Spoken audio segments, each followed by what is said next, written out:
What's going on, everyone? Welcome back to the Rambling Men Sports Podcast. Joined by my good pal Stephen Copper tonight. What you know what that means? It's time for some baseball.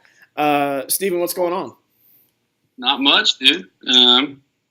Just living life. I'm currently a little distracted. Auburn's playing Alabama in baseball. Yeah, I'm distracted because my split screen won't work. So, viewers, So we're just distracted. Viewers, I will be trying to figure that out probably the entire night here because you can see my text messages coming through because I'm screen recording. I'm gonna be bothered with this. I'm gonna figure it out though. Damn it!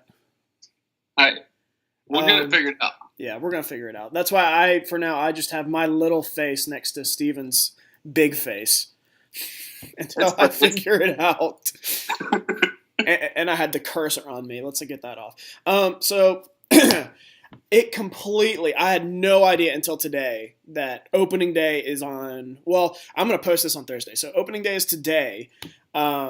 Completely – we're recording this on Tuesday, but completely slipped my mind. I don't know about you. It's early this year. I don't know why, but it just feels early. I know. And it's really been like this the last 2 or 3 years. They've been starting it the last day of March just about, but it doesn't feel like it. This is really snuck up on me. I think a guy in my class today, I know what it was. We were talking about doing something on Thursday for March Madness, and he said something like, yeah, and we have opening day. I'm like, wait, what? Opening day? He goes, yeah, that's on Thursday. I'm like, damn hell, I didn't know that. I'll tell you. Good news, though. It's baseball season. Yeah, it's baseball. I love baseball season. Speaking of which, my boy Jacob DeGrom finally got paid. I did see that mentioned today, yeah. I just saw a 5-year deal, but I looked at the numbers. It's $137.5 over 5. I think that's about $27 million per year. 7 year, yeah. Yeah, so very good deal. I don't know why it took so long. I really don't. Yeah. I mean, in terms of AAV, that really gets him up there with the Verlanders and the Greinke's and the Kershaws. Because Verlander just got a contract extension too, didn't he? Yeah. What was that? If I remember, it was smaller. It was only 2 years, I think, but he's older. Him for 4 or 5. I think it was 2 and 60, 61 maybe. That sounds about right. He's about $30 million. Something. I mean, because he's on up there in age. So I think people forget. My dad pointed this out. He's still asleep on the couch. My dad pointed this out to me a few years ago when the Astros went on their World Series run, just how good he is. And he kind of I think got, not lazy, just kind of lost interest in Detroit. Yeah. I think that's was something that he was having to deal with. And I know he was dealing with some injuries, too, in the later years of his run in Detroit. And he was on some bad teams. It was really especially at the end there, yeah. And Miggy show, with JD Martinez kind of coming up. Mm-hmm. Who they also got rid Detroit. Yeah, I mean, there was just no talent around them. So they were the only draws. And, it's easy to get complacent, I think. And yeah, complacent's the right word for it. Yeah. And he said being married to Kate Upton helps too. Some guys some guys just have it made. Justin Verlander's an all-star pitcher. He's got a couple American League Championship rings, 3 or 4 now. He's got a World Series ring. Mm-hmm. Maybe married to the hottest woman on the planet. How many Cy Youngs? At least 2. At least 2 Cy Youngs, I believe. Is it 2? It's definitely 1. And I mean, I was having that conversation with my buddies that I play softball with. I'm in my softball uniform still. Yeah, because I saw the jersey. So for the viewers out there, I saw the jersey, and Bluff Park is a neighborhood there where we grew up in Hoover, and I was like, that's odd. I didn't know it was softball. I thought it was just some ragtag, old school, maybe something your dad wore for a baseball team. No, it was church league softball, dude. Okay. I got to get active somehow so I don't get fat and disgusting. It's not bad. Softball would be fun, I think. It's fun. It's a lot of fun. I enjoy it. How competitive is it? How fast are the pitches? If it's not very fast, I could probably get involved. No, it's slow pitch. It's okay, yeah. I could probably even do that. Yeah, it's a lot of fun. It's you get out, you run around a little bit, swing the stick. It's a lot of fun. But me and my buddies were talking about it. The guys I play with, we're talking about that with Gronkowski and his. Yep. He retired today. Mm-hmm. Yeah, we could also talk about that. Yeah. He's got 4 Super Bowl rings, 3 of which he played in. He is maybe one of the greatest tight ends of all time. I'd say top 3. Some people put him at number 1. If he wasn't injured so much, I would have. But Tony Gonzalez was awfully good. Best at his position ever. He's dating Camille Kostick, who's a Sports Illustrated swimsuit model. I mean, very, very attractive, to say the least. Some guys just have it made. Yeah, I mean, if I was Gronk, especially if I was, one of these guys made millions of dollars, had a few injuries, and I'm dating a girl like Camille Kostick, and I'm getting up there in age, I'd be like, I'm done. Yeah, he's and not to mention, the championships, contracts maybe, and he's made $100 million, $120 million or so. She probably makes double that. Like, I mean. Yeah, those models make more money than the athletes do. I mean, look at the Brady household.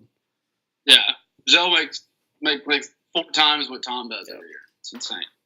But so let's get into it. I honestly haven't even thought about predictions. Again, this whole thing's crept up on me. Yeah. But let's start with some predictions. Let's go ahead and get some awards out of the way. Let's start in the AL. Let's not give. I don't know about predictions. Let's give some names who we think could be really have great years, and then maybe if we're done, at the end we'll be like, oh, that's who I like. I'll put him as a front runner. Yeah. So we'll start, like you said, in the AL for MVP. I mean, it's always the same general group of guys. Mike Trout's going to be there, the new richest man in baseball. Yep. What was that? 430 over 12. It was 426 and a half over 12, I believe. Jeez. Which I didn't see coming. I did not see. I saw him going to free agency, but if he wants to be in LA, that's good. He's rewarded LA for their loyalty to him. And, I mean, other than the taxes, LA'd be a great place to play my whole career. But I couldn't deal with the taxes. I don't like California, so I'd play more this way. But Mike Trout's going to be there. Mookie Betts is going to be there. How much is that per year? Was that about $35 million? Oh, it was. I remember looking at it, and the AAV wasn't like super. Like, it didn't jump out to me because it wasn't like a super huge number. I think it was something like 32 and a half a year. Okay. I mean, that's not totally ridiculous. It's over such a long time. Who was the highest paid? Was it Kershaw for a little bit? Greinke, right? You might be right. It was in the 30 millions. It was he was up into the 30s in that contract he signed with Arizona. Yeah. That might be changed by now. Yeah. It might be. I thought Kershaw was at 31, but Greinke might be 32 or something. If I remember right, Greinke was at 32 and a half. Okay. Whatever his contract number was, the AAV, he has the highest AAV of all time at 31 and a half. How long did Bryce Harper have the record at 330? A week? 2 weeks? No, it was like 10 days maybe. Roughly 2 weeks then. Yeah, right about 2 weeks, 2 business weeks. I think that's hilarious. My friend James, who is my co-host, he is so mad that Mike Trout is locked in. I'm looking at text messages. My brother's blowing me up about WVU stuff. Anyway, my friend James grew up in Delaware, huge Philadelphia Phillies fan. He has been calling Mike Trout to the Phillies since I worked with him at Chick-fil-A back in 2014 and 15. He's been calling it since then, and he is so mad now that Trout's locked in for another 12 years. I don't mean to keep interrupting you. I was just telling the story. Oh, no, you're good, because Trout grew up, in South Jersey, maybe? I believe so. He's a big Philly everything fan. Right across the river from Philadelphia, so, I mean, and he's not I don't see Mike Trout as Like, I'm going to find the most money. Like, I see him as, playing at home would mean something to him. I feel like, playing for a team that he grew up rooting for with Ryan Howard and Chase Utley and Placido Polanco and those guys. Yeah, he's about our age. So yeah, we were in high school when that team first surfaced. Yeah, I mean, it's. I feel like that was something that really did have a good possibility, but at the end of the day, like I said, he rewarded the Angels for their loyalty to him, and the Angels rewarded him for his loyalty to them. Yeah. Now they just got to find pieces, and man, they lock up a generational talent like that. They got a little bit of pieces. It's not. I don't think it's enough, and we'll get into that here in a little bit. I'm not sure it's enough. It's not there yet. It's not enough to make a run. It's enough to maybe make the postseason, not enough to make a deep run. I totally agree with that. It's enough to. I feel like it's enough to make a wild card game. I don't think they could beat the Astros anytime soon. The Astros are not.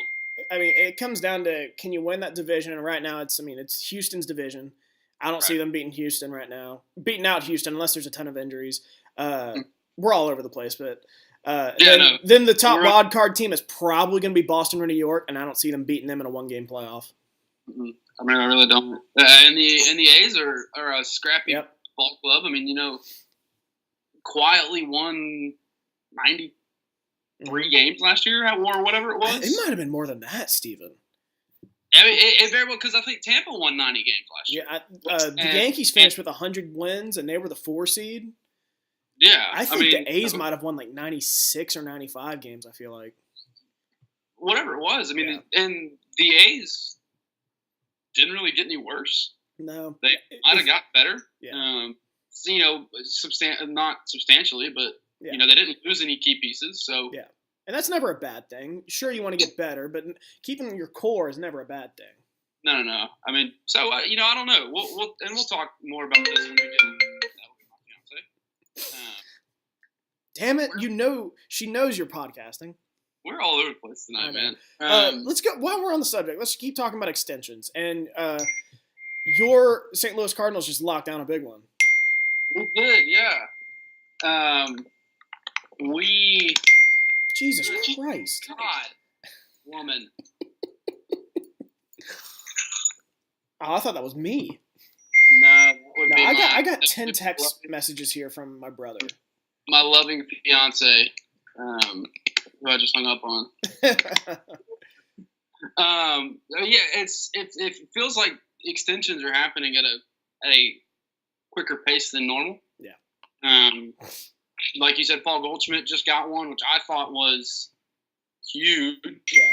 I wasn't totally surprised with that. St. Louis has the money to do that. I think that was that, and when the trade happened, the thing that surprised me most was how soon it happened. I mean, it was just a few months. Yeah, John Mozeliak and Gersh and the ownership and management team made no qualms about, no bones about. They were going to extend Paul Goldschmidt. They have the money for that. Yeah, that's a no-brainer. They had money. They had, they have the capital. They can do it. And he's so desperately needed for the Cardinals. Mm-hmm. He feels, like I said when it came on last time, he feels so many kind of not necessarily roster needs, but I mean, it is a roster. It was a roster need. We needed a middle of the order bat, a first baseman. But he fills so many other needs in the organization. He's a face.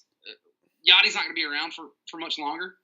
Yachty is still the face of the Cardinals, but he is the superstar that has been lacking in St. Louis since Albert Pujols left. Now, who is this Yadier? I'm assuming I didn't catch Yachty. Okay. Yeah, Yadier Molina is 100%, and I would even probably put Adam Wainwright as a 1B. Is Wainwright still there? He's still here. It feels like he's an old man. He is. He's about 37. Okay. He's on a 1-year deal this year. This is probably his last year. Okay. He went into free agency this year, and the Cardinals, I mean, we weren't going to let him go. It was either the Cardinals offer him a 1-year deal or he retires. And he went out and proved at the end of the year last year that he can still pitch. So he got himself a 1-year deal and pitched well this spring. It seems like it doesn't matter who the arm is. St. Louis gets the most out of any pitcher, just about. It's been that way since I started, really following baseball with Dave Duncan and Tony La Russa. But that's just the Cardinal way, man. I mean, it's not just pitchers; it's also players. When Jason Hayward was with the Cardinals, he was with the Braves, and I was never really that impressed with him. He was maybe a 250 hitter. He was okay. Then he gets traded to the Cardinals, and I'm like, watch, he'll end up being like a 280 hitter, power, and he ended up, I think, hitting about 290 in St. Louis both years. Then he goes to the Cubs, and he goes back to being about a 250 hitter. So it's amazing that organization. I could go on forever about how I think the culture around the organization and the way that the fans appreciate not only the guys playing, but the fans appreciate the way they play the game. Mm-hmm. The fans appreciate small things. They're real baseball. They have a lot of baseball knowledge. They don't just appreciate home runs and strikeouts. They appreciate a guy making, moving a runner over to third with less than 2 outs. They appreciate a smart base running move. They appreciate a crafty fielding move. I mean, it's a baseball town. People love to play for St. Louis because of the way the organization is run and the way the fans treat their players. I mean, it's a little bit different than, in New York, the players are celebrities because the media is so huge. Yeah. In St. Louis, the players are celebrities because it's such a baseball crazed town. I mean, that's what St. Louis does. They live, eat, breathe, sleep. For sure.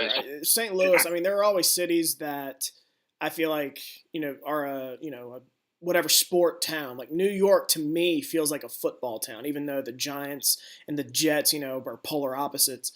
LA to me feels like a basketball town with the Lakers. St. Louis feels like a baseball town. Cincinnati feels like a baseball town. Yeah, I feel like that the middle of the country that way is a lot is really similar. I mean, Detroit's a hockey town. Yeah, I would agree 100%. They're a hockey town. It's a hockey town. What about Nashville? Nashville's turning into a hockey town. I know. I was there. It's a hockey town. I tell you, they're turning into a hockey town. They don't really care about the Titans. If the Titans were really good, I think they'd show up. But the Predators are just kind of, they're good. They're solid. They're not like really good. They're good though, and they sell out just about every game. I haven't been to a game yet, and I've been telling myself because it's only 3 hours from Birmingham. Yeah. And I've got buddies that live up there now, and I've been telling myself get up for a Blues game. I'll go up for a Blues game. Yeah, they're in the same division. They play each other 4 or 5 times a year. And I just haven't done it yet, and I won't be able to. Now I'll be closer to St. Louis than I will to Nashville. No, that's true. Where are you moving again? Moving to Fayetteville, Arkansas. That's right, Arkansas. Why is that? Yeah. My fiance is in school there okay. At the university, so she's got 2 years of school left. Razorback? Yeah, unfortunately. The good news is that Auburn plays there in every sport at least once every 2 years. So I never had anything against Arkansas. There are some SEC teams that get on my nerves, like LSU a little bit. Yeah. I don't dislike LSU. I love their fan base, but I don't. LSU gets on my nerves a little bit. LSU was the most fun I ever had in an away game. They are in the SEC. They are the closest, in my opinion. I've never been to Baton Rouge, but they are the closest to Morgantown, I think, in the SEC. Baton Rouge is ton. And it might be worse. It might be better than Morgantown, but they're similar fan bases. Yeah. I know Kentucky has it a lot because it's the Hill people, and Tennessee does it as well. With the people and things like that. I've always thought that when the SEC was looking to expand, again, we're way off topic, but we're so off topic. This happens every time with you. Yeah, when the SEC was expanding and they ended up taking Missouri, I can remember a lot of WVU fans were mostly making the argument would the SEC rather have Missouri play Kentucky and Tennessee, or would you rather have that hillbilly West Virginia, Kentucky, West Virginia, Tennessee coming to town? And I'm like, that's a no-brainer to me. Yeah, that would be such a great matchup. So, I mean, I get the economic side of it. Yeah. That we bring in a St. Louis market, we bring in a Kansas City market with Texas A&M, we bring in the Houston market. I really wanted to see either West Virginia or Virginia Tech. Yeah. And from that side, since we were bringing in a Texas from the West, go east and get a West Virginia or Virginia Tech. I think they were close. I think at the time you needed 9 votes, and we had 8. I think. If I remember correctly, anyway. Vanderbilt didn't want us in, and Florida didn't want us in, and I get those because they're academic schools. South Carolina was one that didn't. I never understood that. And because you can find WVU fans all up and down Myrtle Beach and the coast of South Carolina. So I never understood that. We would show up there. And then Arkansas didn't want us. And I think that's because they wanted Missouri into that border rivalry. But, yeah, those were the 4 schools. They stink anyway. Yeah. Anywho, let's get back to baseball predictions. Baseball awards. I mean, so for American League MVP, like I said, Trout's going to be there. Yeah. Mookie Betts is going to be there. It's the same guys every year because it's the same in the American League right now. It's the same teams every year. Yeah. The AL is so top heavy. With the exception of Trout, who is the exception to basically every rule in baseball because he's so much better than everybody else. It's going to be Altuve. It's going to be Correa. Yeah. It's going to be Francisco Lindor, Jose Ramirez. It's crazy to think Altuve. People think he didn't have that great of a year last year. And he batted maybe 310, and that's a significant down year for him. Yeah. Didn't steal 50 bags or 40 bags or something like that. Didn't drive in 120 runs. Kid can play for sure. Except Frankie Lindor, Jose Ramirez, Mookie Betts, JD Martinez, Aaron Judge, John Carlos Stanton. It's going to be the same people again. Is Betts the next one that's up for a contract? Yeah, he's a free agent next year. I think my money's on him. I believe. He won AL MVP last year, though, right? Yeah, he did. I don't like to do back-to-back. It's not impossible, but I don't like doing back-to-back. I mean, if he has a year, even close to last year, he led the league in hitting. Yeah. I mean, I think he hit 350. He was second or third in homers. I mean, it's crazy. It's truly a 5-tool player. Drove in 150 runs.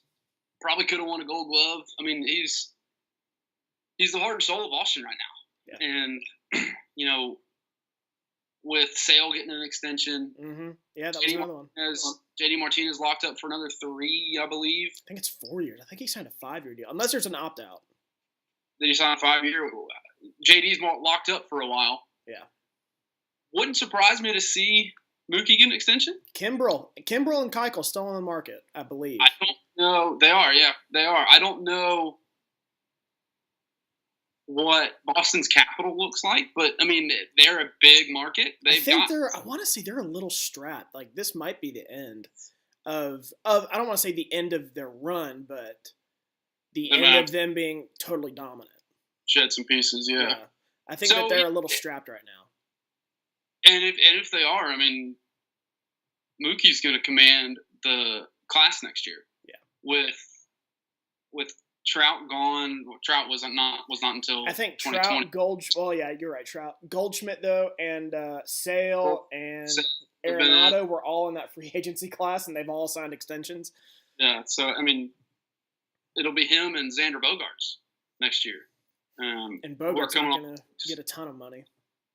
We're coming off the books in Boston, and then those are really 2 of the biggest names next year, I believe. Let me try. I'm trying to think of other guys who could slide in with this award.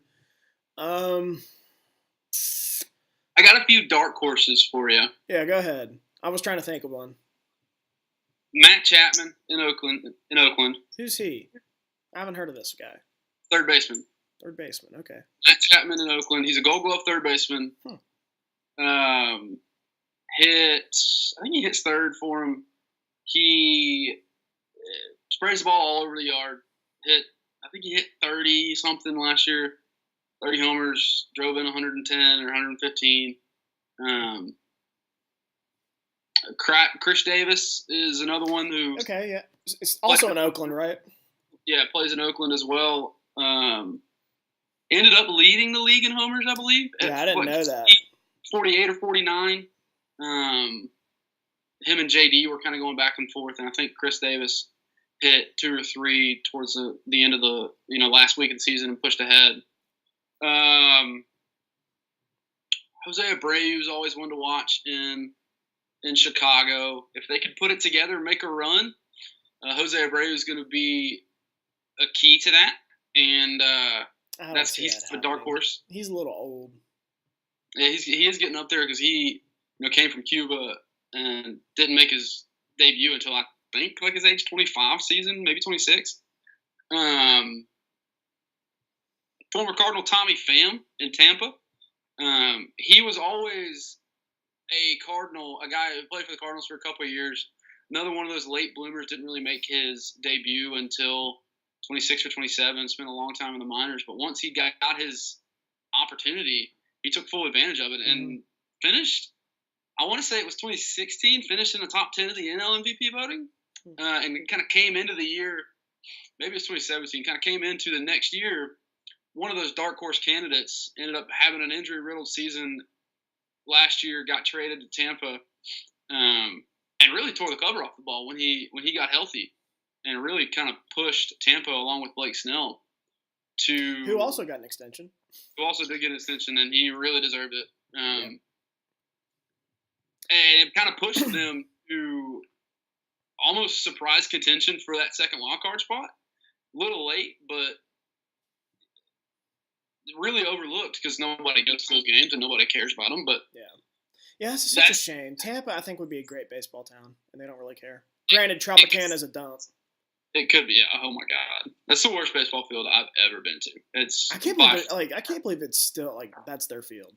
That feels like something that should have been temporary. Yeah, and maybe back in the 90s they were dysfunctional. They're not dysfunctional anymore. They actually have a good front office now. They know what they're doing. They've had success. Yeah. I mean, success is supposed to breed success, and they're not. It's not like they have a horrible team. They're not bad. No, and still just playing in that dump. If they can get out of Tropicana, I really think that team would turn around. If it was, Tropicana's like not even in Tampa. It's over the bay. That's insane. If it was more downtown, I think people would flock to it. Like I dated a girl from Tampa for a while in college. They put it in like. Is this the one that sued you? Yes, it was. Is it really? It was the one that sued me. That's a different story. Boy, what a lunatic she was. We don't have time for that story. I love that story though. That is one of my favorites though. That's just like that. That's the ultimate. I know that you're married now, but that's like an ultimate icebreaker, like on a first date. I don't know about a first date, but something you mentioned along the line. You're like, hey, I was sued by an ex-girlfriend one time. And like the girl that that's why I said maybe not a first date, because the girl would be like, oh my God, he's insane. Yeah. But then once you tell the story, you're just like, oh my gosh, she was insane. What a lunatic. Yeah. But I mean, like, so I spent a small amount of time in Tampa, and like, it's a really cool town. Like it would, if you put it in the right spot, people would flock to it. Yeah. They just really bungled that for sure. But I mean, so like those are the names that you'll see. Like I said, who you got? I can't get away from Trout. Trout's the best player in our generation. I saw something. I think he has finished every full season he's played in the major leagues. He has finished either first or second in the AL MVP voting. That might have changed last year because I think JD Martinez finished second. Yeah, I think Barstool was 1 and 2. But Trout was third. At worst, he was third. And that absolutely blows my mind. the Angels haven't been that good. I mean, they've made pushes. I don't believe they've made the playoffs, but once or twice since in his career. He is about as close as it gets to the Aaron Rodgers of Major League Baseball, in my opinion. And he's the most talented person on any field he steps on. It's a little bit different. I mean, like Rodgers is good enough to get Green Bay to the playoffs most years, but it's never really good enough to make a run. And the Angels are kind of experiencing that, where although in baseball, like just because you have generational talent, you don't get to the playoffs. Like it requires a team. That's the only thing that's different about like a quarterback can carry a football team. Yeah.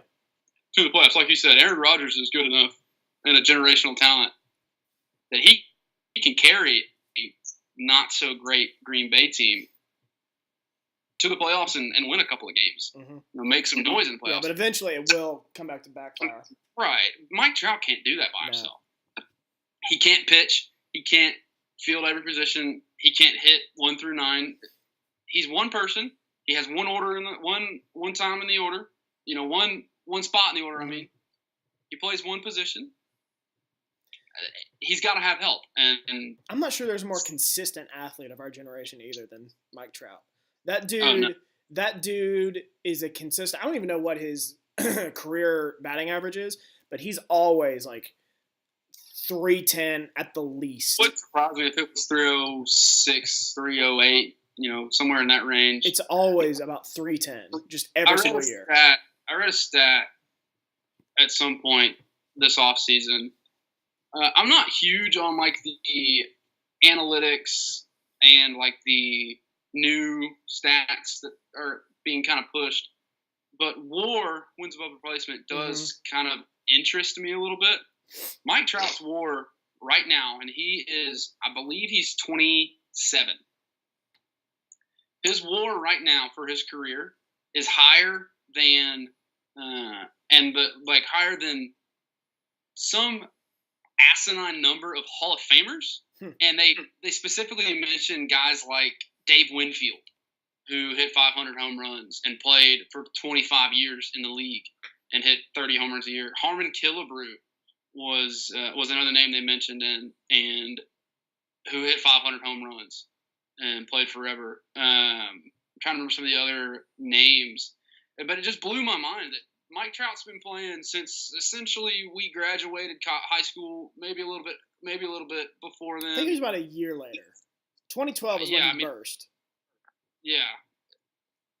And he already has stats that make him a Hall of Famer, and he's not even 30 yet. He's not even really in his prime of a baseball career. He's really just starting it. He's really just starting it, which blows my mind. Like, what if he plays until he's 41 or 42? What are we going to see from him? Like, is he? What? I don't think he is. Is he already at 300 home runs? I don't think so. That seems like impossible. Unless he's hitting about 50 bombs a year. I don't think so. Let me go to Baseball Reference and check though, because I remember talking to you about like his career numbers. There's no way he's at 300. He's not that kind of hitter. His WAR is 64.2, which is ridiculous. He has 240 home runs. Oh, wow. He's closer than I thought. He's a career 307 hitter. A little bit lower than I expected. But his career on-base percentage is .416. His career slugging is .573. That's absurd. Career OPS is .990, which is absolutely mind-boggling. Yeah. I mean, that... Doesn't that... It's on-base plus slugging. Does that mean he's almost getting on... I don't think that's right. I wanted to say that's almost as if he's getting on base almost every single time he's at bat. But that's not right. On-base percentage is how often he gets on base. So he gets on base 4.1 out of every 10 at bats. Which... Then what does ops show? OPS on base plus slugging. So you add the on base percentage with the slugging. Right. No, I get that. Just I was trying to figure out what it's trying to tell you. I don't know. I just know that batting average makes sense. How many times you get a hit? Anything over 100 is good. That's Okay. all I know about OPS. All right. Well, we'll leave it at that. I'm sorry, I couldn't tell you. So many baseball stats are ridiculous. Yeah, there's a lot of. He's stolen 189 backs in his career. No, that I would never have guessed that. I mean, like it. There are Here's what I was looking for. In every full season, so his first full season in the major leagues was 2012. You were right on it. He has finished second, first, second, fourth, and second in the MVP vote. So he's only had one MVP? He's got 2 MVPs. Oh, okay. He, I think it was 2013 that he came in second to Miguel Cabrera the year he won the Triple Crown, and it was like way too close for somebody to have won a Triple Crown that year. And Mike Trout still almost won the MVP. Yeah. Even I was kind of like, look, Trout's got 20 years of this. Give it to Miggy. First time anyone had won a Triple Crown like in 100 years. Yeah, man, like that just shows you how good he is. He has won a Silver Slugger every year he's been in the league. Amazing. He has 1, 2, 3, 4, 5, 6. So 6 of 7. I'm sorry, Silver Sluggers. Obviously, been an All-Star every year. I mean, the career he's putting together is just bonkers, and he is. Where is his age? Who's gonna get that? I think he's 27. He is 27. Yeah. He turns 28 in August. Yeah, I think he's a year older than us. Yeah, he is. He was born in 91. That's absurd. He is entering his age 27 season with those type of numbers. And that's the beginning of your prime. Really. That is insane. That's ridiculous. Yeah, but I'm going to go Mike Trout too. I hate picking chalk, but well, with him it's not chalk anymore. Like it's just a smart what I mean by chalk is you pick the favorite and he's the favorite. Likely. Yeah. You know, it's I usually like to be a little bold, but I don't think I've ever picked him to win the MVP, so I might as well just do it. Yeah, and I just can't get around the type of impact he has on the game. Like we won't see anybody like him. Maybe not ever. Yeah, maybe not ever.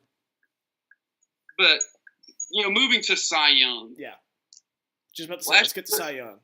Last year we had who won it last year? Blake Snell. Oh, that's right. No, won it last year. I picked Justin Verlander, and that looked really good for like the first 5 months of the season. Mm-hmm. So I really think that Cy Young is a little bit more open than people might think. Obviously, Snell could have the same type of season and really take control of it. Obviously, you got to look at Verlander. You got to look at Garrett Cole for Houston. I think you got to look at Kluber and Trevor Bauer in Cleveland. Yeah. I'm trying to think of some other ones. I don't really see. I'm just trying to think of going by division. I don't really see anyone in the Central outside of Cleveland. I couldn't tell you many pictures outside of the AL Central division. Yeah, I don't really. Fulmer just got hurt, right? Yeah, Fulmer did get hurt. So AL West, Rangers don't have anybody. Mariners don't have anybody. Oakland doesn't really even have a starter. You could make a argument for Shohei Ohtani if he's on the mound, maybe he's on the mound more than and because he's got stuff to do it. I just don't know. I think he's more of a hitter. I don't know how many times he'll be on the mound. Yeah. If you look at relievers, I think Blake Trinan was one to look at, closer for Oakland. Has a reliever ever won a Cy Young? Yeah. Dennis Eckersley won one. Really? Eric Gagne for the Dodgers won one when we were kids. There's been some guys that have gotten close. I think Goose Gossage got close. I think some other guys have gotten close. It takes a it takes a super dominant season. And it's the Cy Young has become has always been a starting pitchers award, but it's solidified now as a starting pitchers award. There needs to be a reliever award, if there is one. If there's not, and there's the Rule Aids. I don't know if it's called the Rule Aids anymore, but the reliever of the year essentially. I'm trying to think of some other arms. I mean, you got Chris Sale, but he just got an extension. I don't know if he's going to be as motivated. Chris Sale, Luke Severino in the East. I kind of like Severino. I think he's got some good stuff. And he's got the lineup to help him win. Get those wins, which I think is an overrated stat. I think a lot of people are starting to catch on to that. But there are still some of those old-timers that look at the wins and say, oh, that's a big deal. And loss and strikeouts, yeah. I think my front runner would be... Baltimore and Toronto don't have anybody. I mean, it's really, I think, just like a 5-guy race. Unless someone comes out of nowhere. Yeah, and that's always something you got to watch. Felix Hernandez has kind of slipped off a little bit, but he could put something together again. Yeah. And he's got talent to do it. He's won a Cy Young before. Yep. I don't see it anymore in him, but like I said, he's won one before. He's got the talent to do it. But I think it is like a 5-horse race. Verlander, Cole, maybe like 7 or 8. Verlander, Cole, Blake Snell, Kluber, Bauer, Sale, Severino. I think are kind of your front runners, and I'll probably go Chris Sale as my pick. I'm gonna be a little bold because he's kind of on a contract year. Trevor Bauer. I'm gonna go a little bold. Trevor Bauer. He has really embraced analytics, and he's embraced spin rate, and really his breaking balls have really improved. So it's a good pick. I mean, he's gotten better just about every single year the last few years. Playing really bad division. I mean, and this is just the last, in my opinion, this might be the last kind of year for this Indians window. And I'm gonna expect him to be a little. I'm gonna expect him to be a little aggressive, maybe a little bit motivated. Front office, I think, is gonna be a little aggressive and try to get some pieces. I don't know what kind of farm system they have though, but I think Bauer is gonna really lead that team. Yeah, I don't disagree. There is one answer and one answer only for American League Rookie of the Year. Really? Okay, because I'm curious about this. I don't know any options for Rookie of the Year. It is Vladimir Guerrero Jr. Okay, yep, that's obvious. I do know that one. He is the one answer, and anybody who thinks differently is wrong. Yeah, because I remember last year he was playing in, I think it's Olympic Stadium, where his dad, used to hit dingers all the time. And he hit a dinger in there, and it was like a monster. It was a walk-off homer against the Cardinals. Against the Cardinals, really? Okay. Yeah. That was a spring training game, though, right? It was the last spring training game for both teams. But yeah, I remember that, and I went all over Twitter. It was like, just like his dad or something, and I was kind of like, hey, most of the time, not most of the time, but sometimes, the Suns are never as good as, especially a guy like Vlad. They put the unis on, like he was wearing 27, it was. And I remember talking to my brother about him, and I was like, is he really that good? And my brother was like, yeah. He's supposed to be the real deal. Good. So the Blue Jays are really screwing us and doing the Chris Bryant treatment where... Same with the Reds and Nick Senzel. Yeah, he will start the year in AAA so that they can keep his service time under a year for next year. Yeah. Push his arbitration back a year. He will be with the... I think it's 15 days he has to wait. The 16th day of the regular season would not surprise me if they come out and say, "Hey, Vlad Guerrero is getting called up to the majors," or Vlad Jr. is getting called to the majors. The exact same thing happened with Chris Bryant, and he will be the third baseman of the future for them once he figures out how to play third. He'll probably DH a good bit, but he's probably the best hitter on their team right now, and he won't be playing for them. Yeah. So Vlad Guerrero Jr. will take the league by storm this year, and win Rookie of the Year. I really like that pick. If he has a monster year, he could push for MVP. It's something that's happened before. Aaron Judge did it a couple years ago, kind of made a push for it. The guy we just talked about, Mike Trout. Ichiro Suzuki did it. Mike Trout did it. Won Rookie of the Year and really made a push for MVP. So it's not something that's unseen. If he comes up and hits 35 homers and hits 320 and drives in 125 runs, look for him in the top 5 of the MVP voting. All right, so division winners. Let's start in the East. Yankees are going to win the division. I think we both said the Yankees last year. They got better with the additions of I'm blanking. Paxton for sure. Yeah, James Paxton and I couldn't tell you who else. I do remember that one. But they did. It's late. They shored up some, not necessarily holes that they had, but they got better as a team and they didn't lose anything. Didi Gregorius is coming back. At some point, he got hurt mid-year, late year last year. They picked up Troy Tulowitzki kind of in the interim to play shortstop. He's kind of old and decrepit, but he was at one time the best shortstop in the league. Yeah. So I will pick the Yankees to win. It'll be a dog race. I mean, Boston's not going anywhere. Yeah. And as the reigning World Series champions, you cannot count them out. So one of the two will win it, but I will take New York today. That may change in May or June, but New York today will be my winner. What about you? I'm gonna be different. I'm gonna say Boston. Because like the Yankees, they didn't really get worse. They're the defending champs. They won 108 games last year. They didn't really get worse. They do lose Kimbrel. It's looking like. Yeah, the only problem I have with Boston is the end of their bullpen. I don't know. Yeah. That's why I'm not picking them to win at all. I'm picking them to win the division.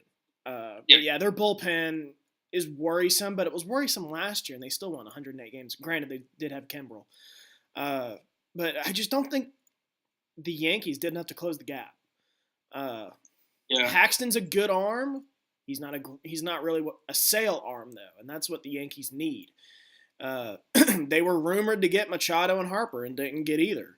So both are going to be great. Both are going to win about 100 games, I'd say, barring injury. But I don't think the Yankees really closed the gap right now.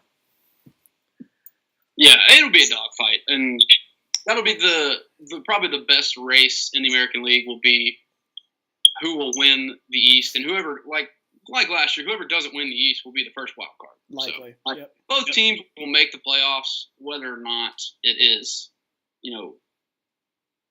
whether or not who wins the division doesn't really matter. Right.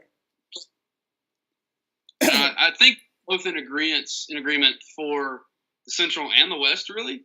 Yeah. This I'll be shocked if you say anything but the Cleveland Indians and Houston Astros. Yeah, I mean there's just not enough talent in either division to challenge either of those two. Like we said, I think this is kind of the end of the road for Cleveland. There's a lot of guys coming up on contracts that they just can't pay. Yeah. I saw something where I think it was one of the Barstool guys even retweeted it and said this is shameful. Was like the Cleveland Indians owner, I believe, saying that like they're already going to let Lindor walk. I'm like, that's the guy you build around. He said something like, "Enjoy him, enjoy him while he's here because we can't pay him." I mean, it's ridiculous. It's ridiculous. It's kind of it's the plight of a small market team. Yeah, but still, I think a small market team can scrounge up. Cleveland's been successful. I mean, there are ways to do it better than I think they're doing it right now.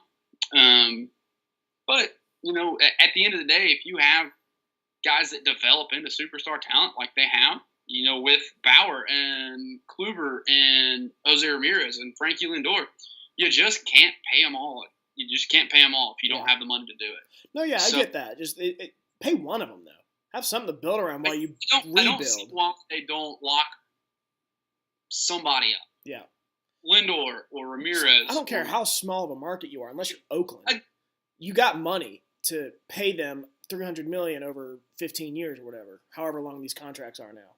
Yeah, it's. I think, and Chicago's really kind of up and coming in the division too. So again, we're both huge Barstool fans, so I listen to a lot of CTK, and they always bash White Sox Dave when he calls in, because I've always heard how him say like the White Sox are the next dynasty in baseball, and I remember texting my brother about it, who's closer to baseball than I am, and I was like, are they really supposed to be good in the next few years? And they were like, he kind of shrugged and said, that's what they say. They've been in a rebuild and they've done it right. They followed the Atlanta model and the Kansas City model. And yes, they've traded, but they've traded pieces that meant they could get young, moldable talent to bring up through the farm system, and they can all mesh together at one team in 2019 or 2020 or 2021 and make a run at a championship. And I really do think that Chicago in the very near future will be that type of team that can make a run at a championship. I would agree. They're the team I'm circling right now as a team, and I would say probably about 2021 is when it's going to come around. Yeah. They're just super young, and I would imagine, again, I think it's the Indians' year this year, and unless they do something next year that shocks me and keep a bunch of guys, I would imagine a team like maybe Minnesota steps in and kind of has like a bridge year where there's really nobody else, and they kind of just win it. And then I think then you start looking at, Chicago actually finally has some pieces. But yeah, I mean, Kansas City's not going to do anything. Detroit, not going to do anything, even though they overperformed, in my opinion, a little bit last year. But without Fulmer, they're not going anywhere. Cabrera's getting old. They got nothing. No. And I hate to say that because I actually kind of like the Tigers. But yeah, Casey Mize, who's a pitcher at Auburn, was their first overall pick, and he's probably the best pitcher in their organization right now. Is he going to be starting opening day? No, he won't start opening. Is he going to be on the opening day roster, though? I think he'll start in Double-A. I think I'll have to check that, but it wouldn't surprise me if he started in Double-A. It really wouldn't surprise me if he's called up. Maybe not even in September. Maybe a spot start here and there, June, July, August, maybe, because he in his career at Auburn, the last 2 years he had major league stuff. I mean, he was dominating the best conference in college baseball, and it you can't teach stuff like that. You just have to use it, and Casey has that type of stuff. So Detroit, while they may be conservative with him and work the service time thing, he's not young. I mean, he's 22 probably. He played 4 years in college, so it really wouldn't surprise me if he's pitching for Detroit in regular season games in August or September. But I mean, out west, and it's the same thing. I mean, you have Houston, who's the runaway bona fide favorite.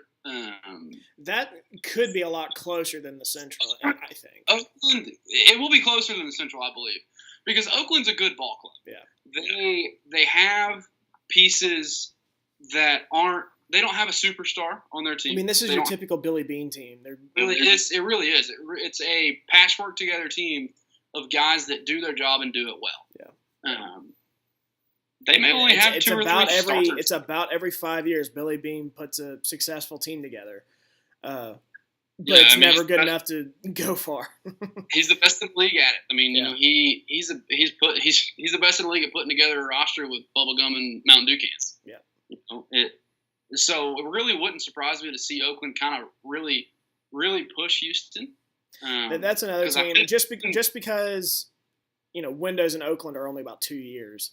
Mm-hmm. That's another team I wouldn't be shocked at all that gets a little aggressive. They really have to get aggressive and push while they can, and they can right now. So, and I do think Houston maybe regressed a little bit with the loss of Dallas Keuchel. Yeah. Yeah, it doesn't look like he's coming back. I'll be shocked if he does. And so, I mean, don't be shocked if Oakland keeps it within 5 games or so. Houston has had the edge in talent and in experience and things like that. But Houston is a good ball club. Los Angeles is not a bad ball club. They don't really have a whole lot of pitching. But yeah, I mean, not a ton. And their bullpen's not very good. No. You know, any team with Mike Trout on it he's going to carry a team as best he can. Shohei Ohtani can do it, can produce both as a pitcher and a hitter. We've seen it now. You know, I was skeptical last year that he could do both, and he did it.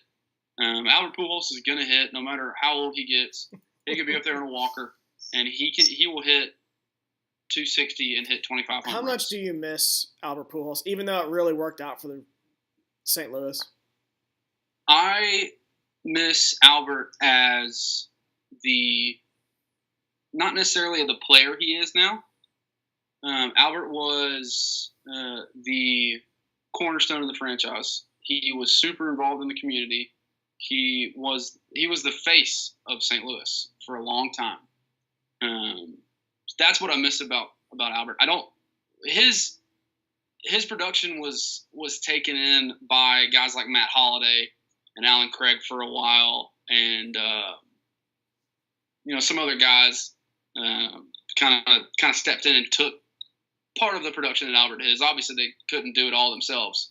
Is he at 600 home runs? I think he hit that last year. Yeah. He's at like 626, maybe less than that. I'm hoping he can string together something and beat out Bonds, but I don't think it's going to happen. He's probably 38, 39. I don't see it happening. It wouldn't surprise me if he got to 700.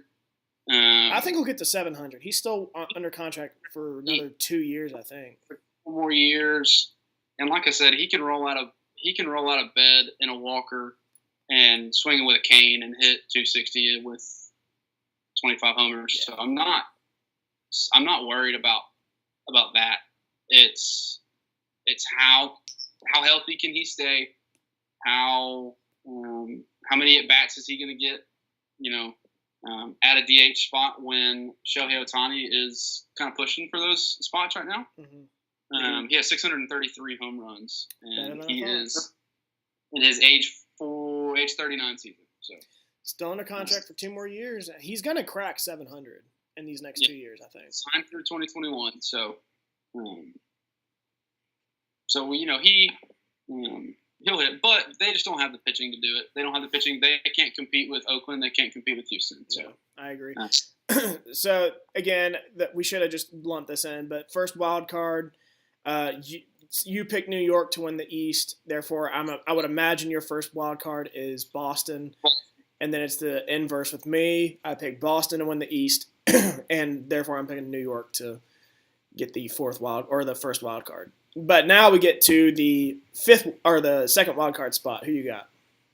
Yeah, I think it's going to be a fight between 3 teams, each from each division. I think it's going to be a fight between Tampa and Chicago and Oakland, with maybe Los Angeles making a push.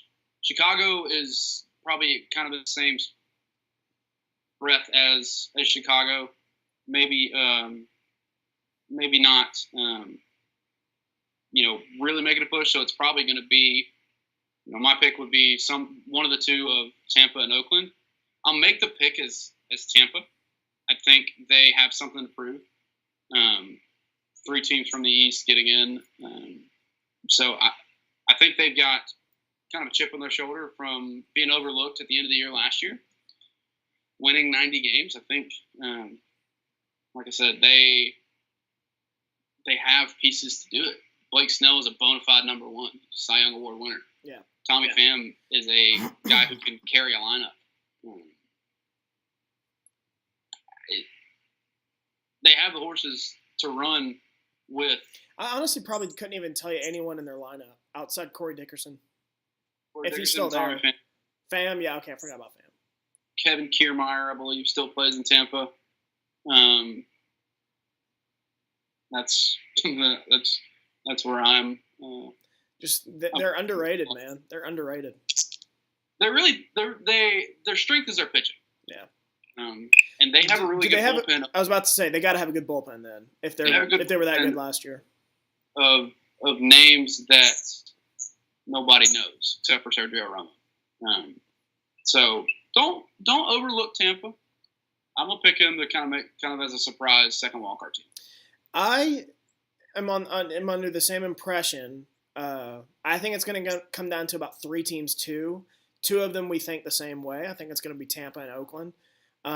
The Angels, I just don't think have enough. They're going to be right around 500, I think. They might be there in that second wild card majority of the year, but it's not enough to last all 162 games. The third team I'm thinking of is in the same division as what you had, the White Sox, but I'm going to go with the Minnesota Twins.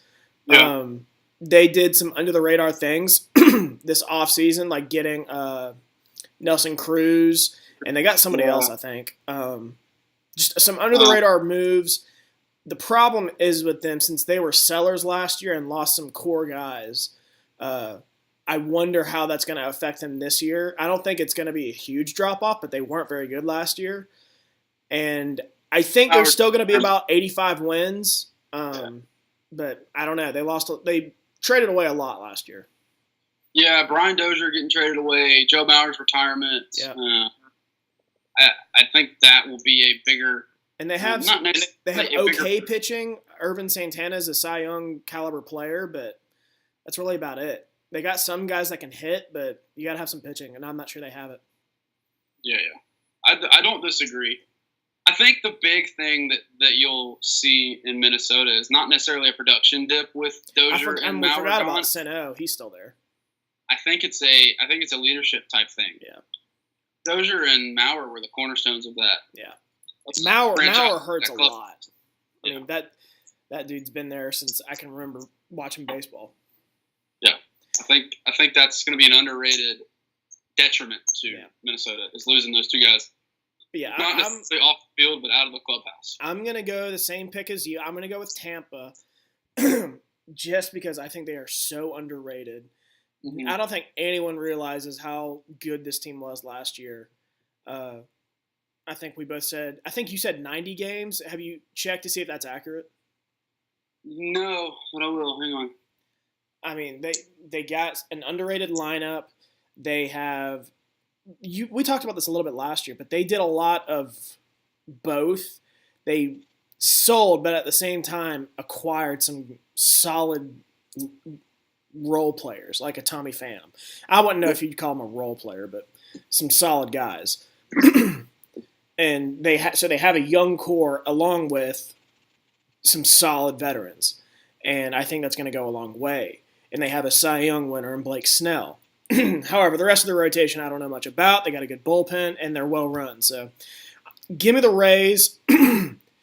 Like you said, I think they got a lot to prove. Yeah, I mean, it's Tampa Bay won 90 games last year. Really? 90 games? I thought you were bullshitting with me. Or rounding up for something from 86. 90 games. 90 games. And that's insane because almost all of that came after they traded Chris Archer. And we talked about Oakland last year. Oakland won 97 games last year. They won 90? Holy crap. 97 games. Wow. I would never have guessed that. I didn't peg them as that high. No, I didn't either. I mean, that makes me want to reconsider. But I'm still gonna go with Tampa just because Oakland. You never know. I respect the hell out of Oakland and Billy Beane, but you just never know. Yeah, that's the problem with Oakland is it's all no name guys, and Chris Davis had a career year last year. Mm-hmm. Can he repeat that? Yeah, I never knew Chris Davis being that good. Then all of a sudden he hits 48 dingers. Is the problem. Like, can he repeat a career-defining year? Yeah, I agree. So let's go to the NL. Yeah. I don't mean to interrupt you, but let's go to the NL. Boy, the NL East is a utter and complete disaster in terms of trying to make a pick. Like, a little bit. I have one, but a little bit. There are 3 teams that could legitimately win this division and win 105 games, in my opinion. Oh. Like, I think Atlanta could run away with it. I think Philly could run away with it. I think Washington could run away with it. I don't.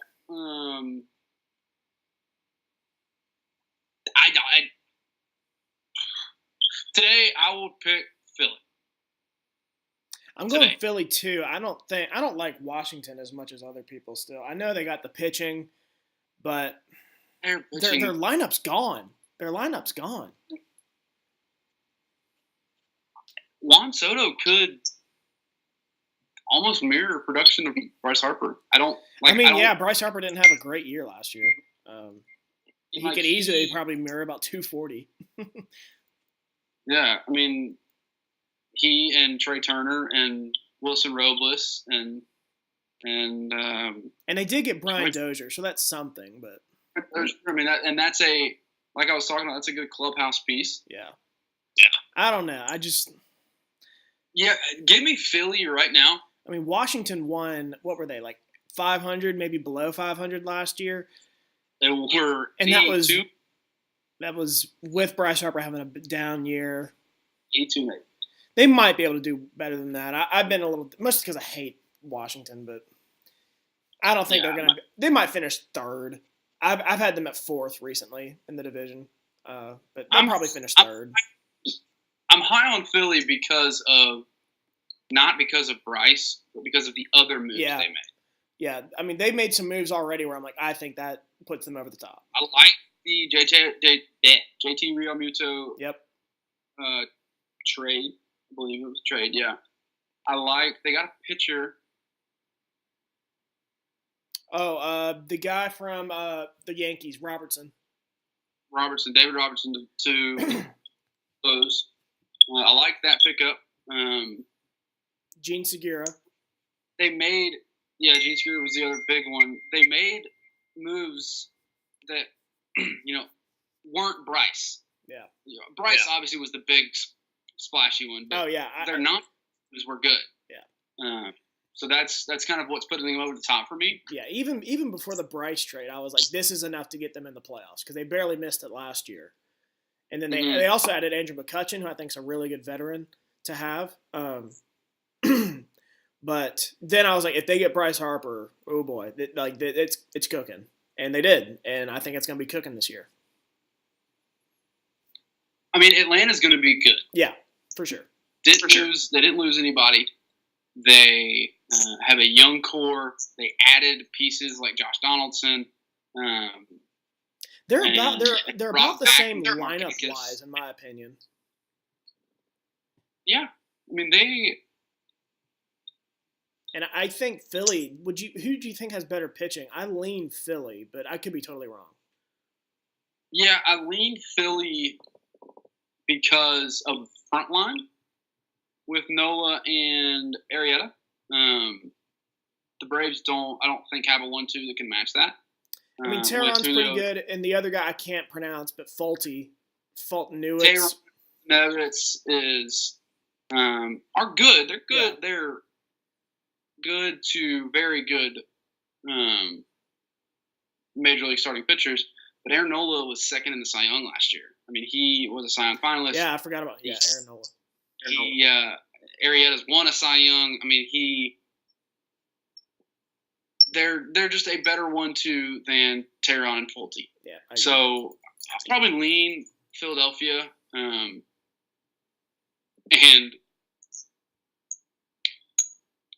moving into the Central, I couldn't even begin to try to make a pick. Like, obviously, there's there's homer aspects in the Central, but I think it's like the East. I think there's 3 teams, maybe even, Cincinnati could be surprising and make it a 4th team that have a legit to outside shot of winning the division. Yeah, I think they can, just because of the additions that they made. However, they have an unproven manager who I'm not bought into. Whereas the rest of St. Louis, I don't want to say has a proven manager, but they're just proven as an organization. The Cubs have a proven manager, and then what's his name last year with the Brewers, I think proved himself to be a really good manager. But yeah, I think those are the 3 teams. I'm not really sold on the Cubs as being really that good this year. I know they have a lot, but I'm about out on the Cubs. Well, I'm always out on the Cubs. I just meant as a contender. I think that window's closing. I think this is the make or break year for the Cubs.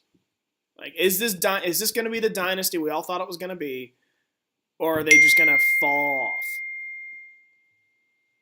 God, I hope they fall off. They have the talent to compete. There's no doubt about it. They have like you said, a proven manager that can win ball games for them. Like Joe Madden by himself can win ball games. Yeah. Bryant can win ball games. Rizzo can win ball games. Wilson Contreras can win ball games. I mean, Javi Baez. Javi Baez, who I utterly and completely and totally despise. I hate Javi Baez with every fiber of my being, Shane Price. I could go on for years about how much I hate Javi Baez. I wish I had your passion. God. But they've got talent. Not to say that other teams in the league, in the division, don't. Cardinals very obviously do. The Brewers very obviously do. The Reds very obviously do. I'm not ready to give up on the Cubs quite yet. As much as that pains me, it's about like saying I'm not ready to. I just don't think this team has the pitching anymore. I will never in my life count on John Lester. What he's doing, where he's at, I will never. He's still pretty good, but I just don't. I don't like the rest of their rotation. I don't like their bullpen. It's good. It's all right. It might get you places if your lineup's really producing, but I don't think it's enough to bank on. So I don't think the Cubs win the division. I don't either. I think they compete for the division. I think they make a run at a wild card spot. Yeah. I'm going to pick the Cardinals because I at my core, I'm a homer. But the Cardinals did make, I think, the best trade of the offseason, best acquisition, non-Bryce and Manny category. Yeah. And solidified it with the extension. Yeah. We have a bona fide number 1 right now in Miles Michaelis, who really kind of came out of the shadows. Is it Michaelis or Mikolas? It's Michaelis. Michaelis? I tried to get Greek. And you didn't try to go Greek on me there. I tried to go Greek and say Mikolas. Mikolas. But our number 2, Jack Flaherty, will probably end up being. He's a stud. Have you seen his girlfriend? No, but I'm just gonna look it up. Smoke show. I'll tag you in it later. As quickly as I possibly can. Smoke show. But I mean, you have. I think it's his girlfriend, at least. I think it's his girlfriend. If not, she's really into Jack Flaherty. Hey, would you not be? I mean, he's a good looking guy. He's 22 years old. He's an absolute man rocket. And you haven't even said the guy who's also pretty good, Martinez. Carlos Martinez. So he's hurt. Okay. Right now, and he may end up being relegated to a bullpen role just because he hasn't been stretched out yet. But he is electric off whenever he's pitching. He ended up getting hurt last year and ended up being our closer for the end of the year and the run toward a playoff push. So he can kind of do whatever we need him to do. I still think we have the best catcher in the league. That's blatant homerism, I understand, but Yadier Molina is a prototypical catcher that you want, and he can command a pitching staff. He is a defensive stalwart behind the plate. He controls the base paths, and he can hit. And I don't know how you want anything else from a catcher.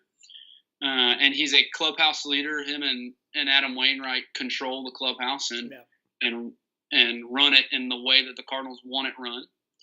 We have up-and-coming players in center field and Harrison Bader, at shortstop and Paul DeYoung.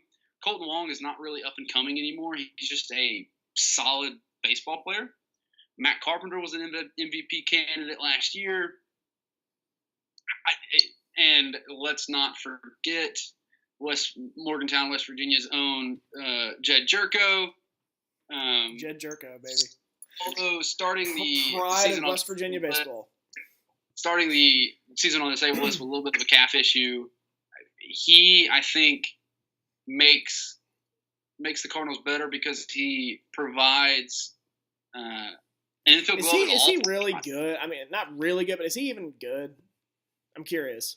He is good at what he does for a team. He's a utility infield. He play all four positions on the infield. He has pop off the bench, which is what he's kind of going to be now. As you know, he's been kind of our plug and play when somebody gets hurt, and he plugs in at third and plays 40 games, or plugs in at second, or plugs in at first and plays 40 games and hits 30 homers for us over the course of a year since we picked him up 2 years ago.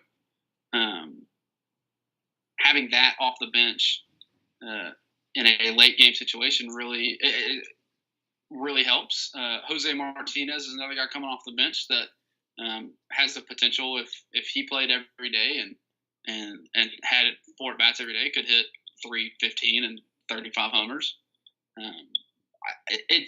We have a good bullpen.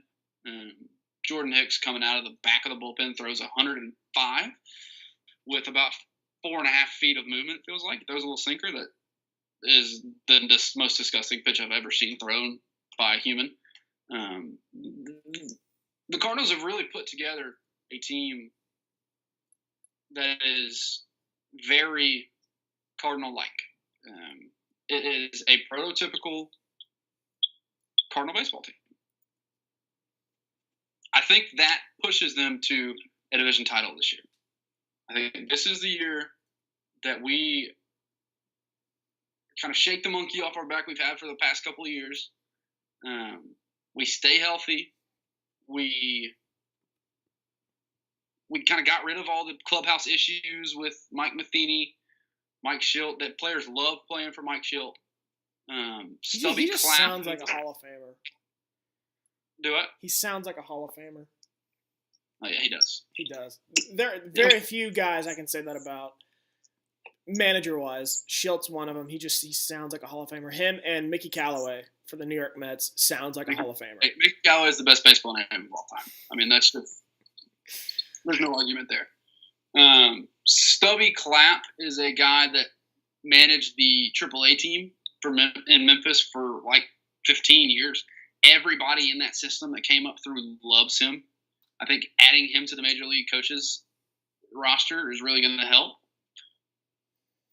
Well, I really think the Cardinals will win 100 games and win the division this year. I just don't see how a team with that type of talent doesn't make the playoffs. So I will take the Cardinals, blatant homerism and all. The Brewers are going to be good, though. The Brewers are going to finish second and take the first wild card, in my opinion. They didn't really lose anybody, although they just did lose Corey Knebel. So the back end of that bullpen is kind of a question mark right now, but Josh Hader is still slinging it from the left-hand side. There's another one, too, isn't there? Another guy in the bullpen that's pretty good for them? Jim Jeffress, yes. So, I mean, although they lose Knebel, they still got horses coming out. They got the lineup. Bring back Moustakis with Shaw and Locane and the MVP Christian Yelich. and Jesus Aguilar, who kind of had a out of his gourd season last year. Milwaukee's not going anywhere. They needed to get starting pitching, and they got serviceable guys. Wade Miley was one that they picked up, and it really wouldn't surprise me if they were aggressive in the starting pitching market in the offseason and at the trade deadline or through the season. But I think 1, 2, 3 is St. Louis, Milwaukee, Chicago. Hang on. While you were talking, I'm finding Jack Flaherty's girl. Just tagged you in one of her photos. Let me find another here. Oh, boy.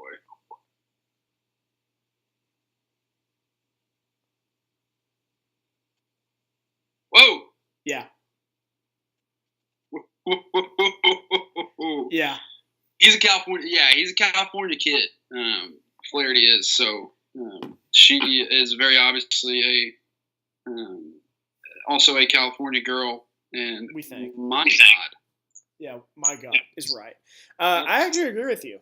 As much as I hate to say it, I'm going to go with the Cardinals to win this division. The Paul Goldschmidt move alone did that for me. I think Schilt knows what he's doing. I mean, that clubhouse really responded to him last year when he took over after they fired Matheny. They got the pitching. They got the bullpen. They have the lineup. Is Dexter Fowler still there? Yeah, he's going to slot in at right field for now. Yeah, I'm shocked he's still there, but I guess they have to pay him. Yeah, I mean, he's got 2 years left, I believe. Signed a 4-year deal with us, so I believe he's got 2 years left. Yeah. But one of the guys that's going to be coming off the bench for the outfield is a guy named Tyler O'Neill, who is... All of these guys just sound like Cardinals. The biggest dude of all time. Like, he's just built like a brick shithouse and just mashes baseballs. These guys just sound like St. Louis Cardinals. They really do. Yeah. Even Goldschmidt sounds like a Cardinal. Sounds like a guy who played with the Cardinals his whole career. Like if Joey Votto came up through the Cardinals, that doesn't sound like a Cardinal name. I can see that. Yeah. A guy named Scooter Jeanette doesn't sound like a Cardinal name. Maybe a little. He sounds like he needs to be playing for the Braves. Yeah. But yeah, I'm going with the Cardinals. I'm not that high on the Cubs right now. I have them at third in this division right now. I won't be shocked at all, in my opinion. Little homerism coming out. But if the Reds finish third and the Cubs drop to fourth, I don't think it'll happen. But I won't be totally surprised. They did play with that because the Reds did get a lot better. I mean, they solidified spots in their lineup and in their defense that really needed solidification. And they can already hit the ball. They already could hit the ball with Scooter and Luis Suarez and Joey Votto, obviously. Not Luis Suarez. He's the soccer player. There's a Suarez on that team. So Eugenio. Yeah. No, I was close enough. His name's the same anyway. He plays third base. Shut up. He does play third base. And he hit like 36 homers last year or something. He was surprisingly very good. Yeah. Not surprisingly. He was very good. What I'm worried about with Cincinnati, obviously, is pitching both starting and the bullpen. But you never know. These are all the bullpen's okay. The problem has been the rotation. And I say okay. The bullpen's not like one of the worst in the league. It's probably about average. But rotation was the problem, and they did get a lot better in that area. Is it enough? I don't know. Yeah, I mean, we'll see. The Pirates stink. Like they were surprisingly okay. They fell off a little bit, but I don't think they have enough to be better than the Reds right now in that division. They're very obviously the cellar dweller. And I don't think they'll be that bad. I think they'll be the best last place team. Yeah, I do agree with that though. That makes a lot of sense. I think looking at last place teams, Marlins,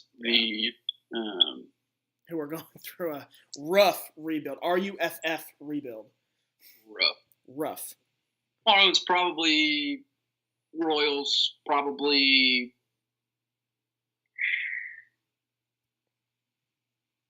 A little less. Mariners probably.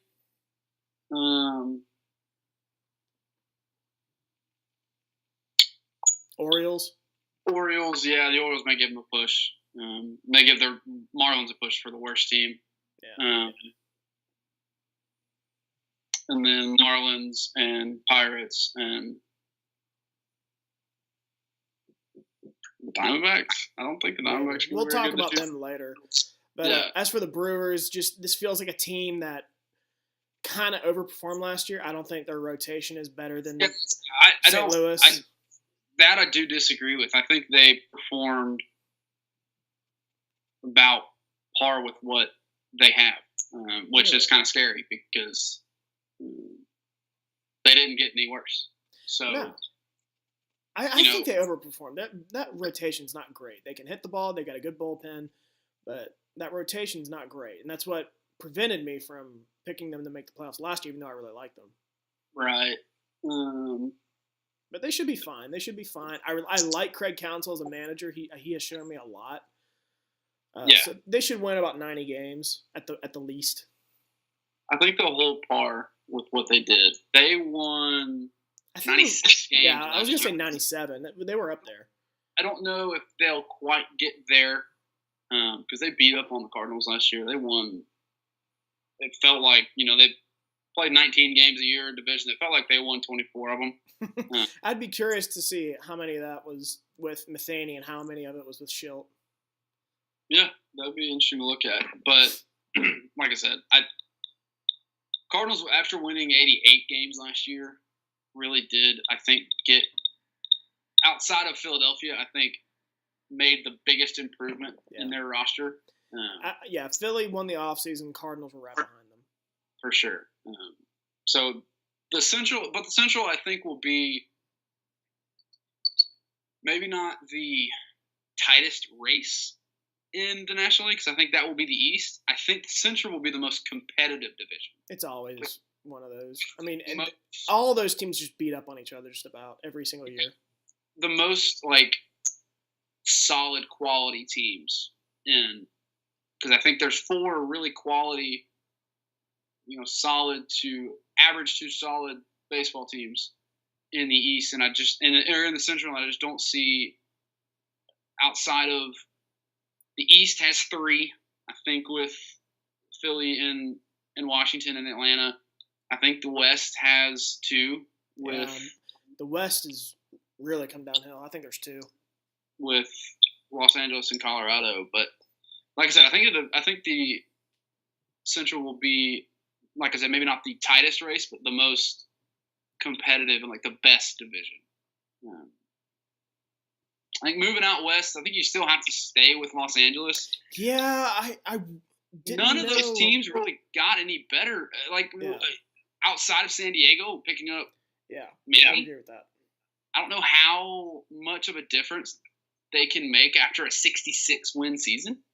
How many wins can Manny give you to push you into contention? I talked about this with you after they signed him, that I think that this puts them in a kind of dark horse playoff area. I don't think it'll happen. I won't be shocked if they can string together about 82 wins and kind of be just on the fringe. I think they are the first team outside of that dark horse category with Cincinnati and with the Mets. Yeah, those are they're almost equal. Yeah, I think those are the 2 teams that are kind of in that dark horse category because Washington is going to be there. Yeah. Obviously, Philadelphia, Atlanta, St. Louis, Chicago, Milwaukee, Los Angeles, Colorado. Those teams will be there in the playoff picture. So, in terms of making a pick, obviously I'm staying with Los Angeles in the West until they show me differently. Until another team shows me differently, I'm not going to pick against the Dodgers. There's just not enough talent in the West to really unseat them, and I just don't see what I don't see a move that a team could make to get to that. No, not even at the trade deadline, unless the Dodgers get banged up. Yeah, I mean it's Colorado's the second best team in the division. They'll be in the wild card hunt. I'm not going to pick them to make the playoffs. They have the past couple of years. They haven't lasted very long, but I just don't see even with the loss of Machado. Three out of the 5 teams in the division are rebuilding. Yeah, they get back Corey Seager, who may not be Machado level, but he's it's not a far drop off. It's not. It's really not. And until Kershaw shows me differently, he'll remain the best pitcher in the National League, in my opinion. He's got to stay healthy. He had some health issues last year, and DeGrom's nipping on his heels. But I've seen Clayton Kershaw twirl too many masterpieces to think differently. So I think LA is the obvious pick here. Yeah. With Colorado, a kind of a distant second. This is a division. I think they could win by about 10. Feels like a stretch. 8. Yeah, it was surprisingly close last year. But they were banged up. That last year, I really flirted with picking Arizona to win that division because the Dodgers started the season with almost everyone on the DL. And I just thought maybe that'll catch up with them, and then I thought they'd get hot late, which is what happened. They had a horrible first month and a half of the year because everyone was hurt. Everybody was hurt. They just couldn't put it together. Obviously, they went on a scorcher in the middle of the season and kind of held on for dear life with the addition of Machado and Brian Dozier and those guys at the deadline and then the waiver deadline last year. But, I mean, Arizona dropped off monstrously. They lost their top 3. Yeah, I think that team's going from like a wild card team to last place. Yeah, I don't see how they. You keep Greinke, but you lose your bat. You lose a really good center fielder, and AJ. That's who the Dodgers picked up, AJ Pollock. Yeah. They lost somebody else too. I want to say Corbin was lost off that team. Pitcher that went to Washington. Yes, Corbin. Yes. I don't see how they get to 500. I don't see how they get to 70 wins. This may be a 100-loss team in Arizona. I don't know. I still feel like the Giants are really old, and they're not as good as they used to be. But they still got Bochy. I feel like they can get to 70 wins. Arizona is going to be close to a 100-loss team. I would agree with you. My numbers right now is about 68. Yeah. The West kind of feels like an American League division where there's a very obvious runner. Yeah, I think the Dodgers kind of run away with it. And I would honestly put the Padres in third. Yeah. Yeah, I don't see why they shouldn't make the jump. They finished in last year by a pretty decent margin. But the 2 teams ahead of them got worse. Yeah. San Francisco got worse. Yep. Arizona got worse. If San Francisco San Francisco's aging. If they really buy into a buyout to a rebuild and trade away Madison Bumgarner, I won't be shocked at all if that happens. I'm not sure it will. Right now, I'm leaning that it's going to. Just it feels like that. The window's been closed for a few years, but it feels like it's time. They can really blow it up. Yeah. And win 55 games this year and just stockpile.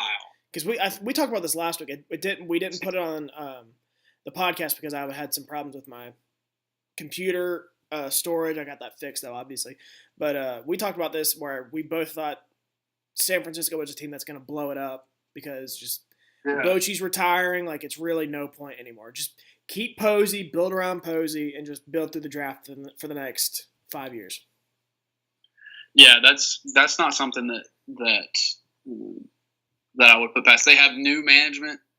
I mean, it's all of the factors are there to just absolutely. And we talked about it. They have some pieces. Madison Bumgarner is the big one.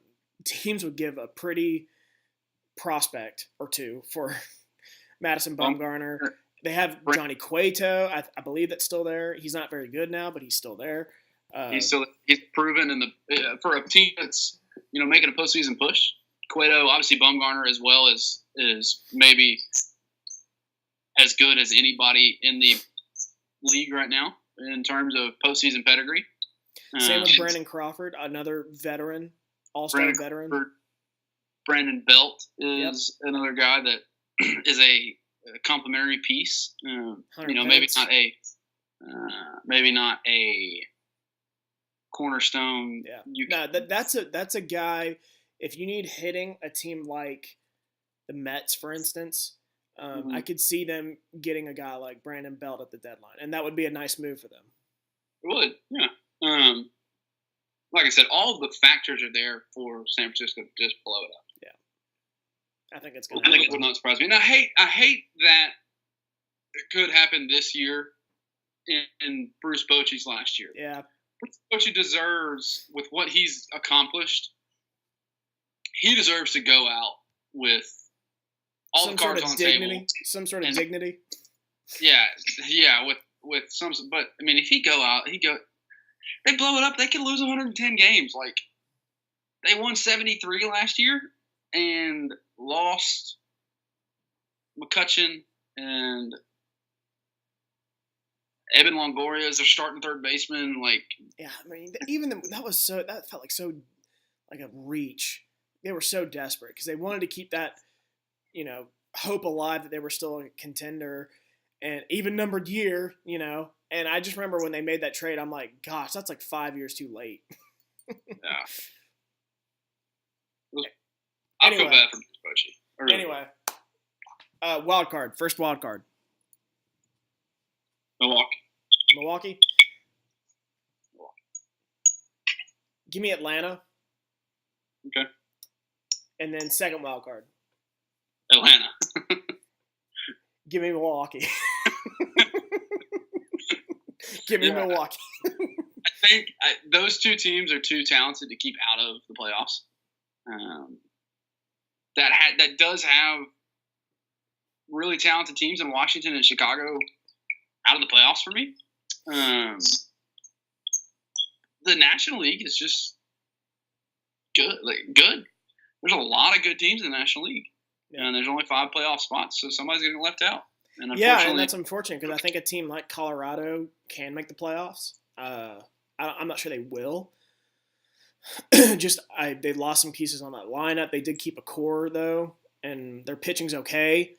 I'm just not sure it's enough, and the rest of the league got a lot better, and the Rockies really didn't, which is fine. They're staying pat. Maybe hold out for another year, and then maybe make a big splash somewhere, but I just don't think it's enough, and the rest of the league got a lot better.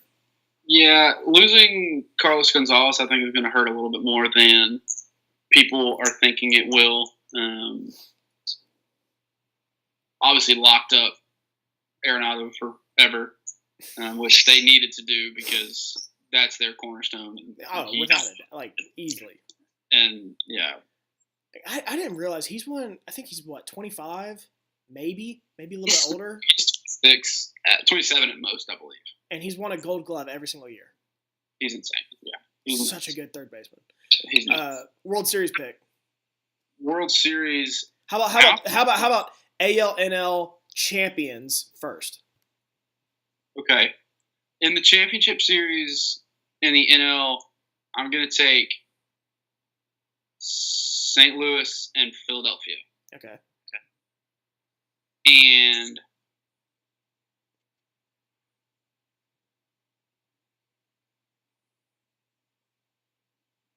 I would go Philly. I would go Philly in that series. As much as my homer wants to pick St. Louis, I have a lot of faith in the non-price pieces of Philadelphia. The ones they had aren't going anywhere with Rhys Hoskins and Michael Franco and Arrieta and Nola. But I mean, they added JT Realmuto was huge. Andrew McCutcheon as a clubhouse leader type with Arrieta was huge. Gene Segura was a huge pickup, huge underrated pickup. And then obviously to add Bryce on top of that is kind of the cherry on top. Is, maybe the second most talented player in the league. I think it pushes him over. St. Louis does have fairly good postseason history against Philadelphia. Mm-hmm. And teams of this caliber that Philly has fielded. But I would lean Philadelphia as my National League champion right now. In the AL, I hate to go chalk, but Houston and New York, to me, feel like the two best teams in the league. I would lean Houston right now because of their pitching staff, both starting and not as much bullpen, but I don't know what New York's bullpen will look like. They probably won't need it a whole lot because they'll be beating teams in a submission. But so I'll probably lean the Houston, and World Series between Houston and Philadelphia would be a 6 or 7 game series. It feels like that series would go forever.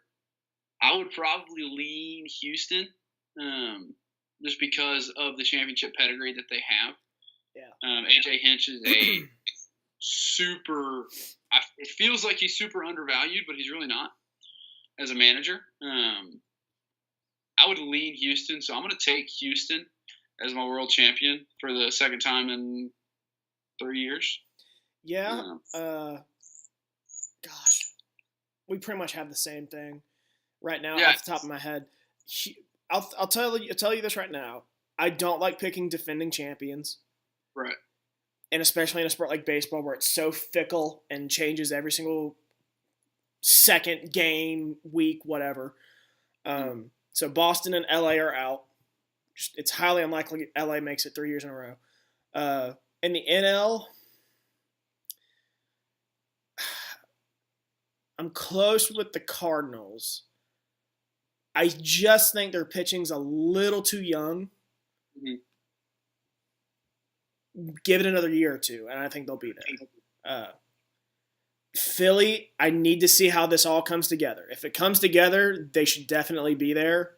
That's going to be the key, is to how the core that is there, that has been there for a couple of years, meshes with those additions. Yeah.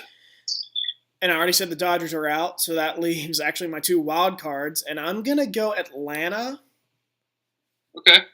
I don't like it, but they have the pitching. They got the lineup. They're young. They mesh together well. Picking wild card teams. Yeah. This is a wild card team that might win 100 games. Yeah. I like the way they mesh. I don't know. I'm going with Philly. That seems dumb, but to win that division. But Atlanta just feels right. I don't know. I like Atlanta a lot. And I don't know if I should. No, they're a good ball club. I mean, they, like you said, they may be the first or second wild card team, and they might win 100 games.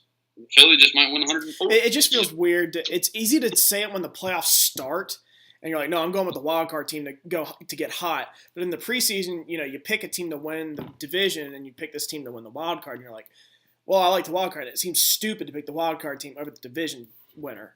But I'm going to go Atlanta. Yeah. They got the pitching. They mesh really well. They added Josh Donaldson. I think this is the beginning of their window, and they're going to make the World Series. In the AL, I think it's the same thing, except I'm still not 100% in on the Yankees. They're a great team.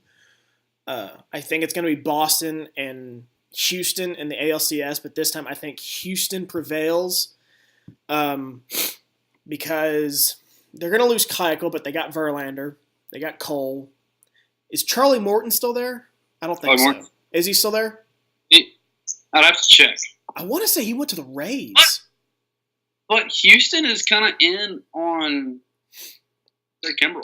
They very well might get Craig Kimbrell. And they already have a great bullpen. Yeah, before the year starts, they very well might get Craig Kimbrell. And they can hit the cover off the ball. And I think people forget last year they didn't play to their level, and I think still won 102 games.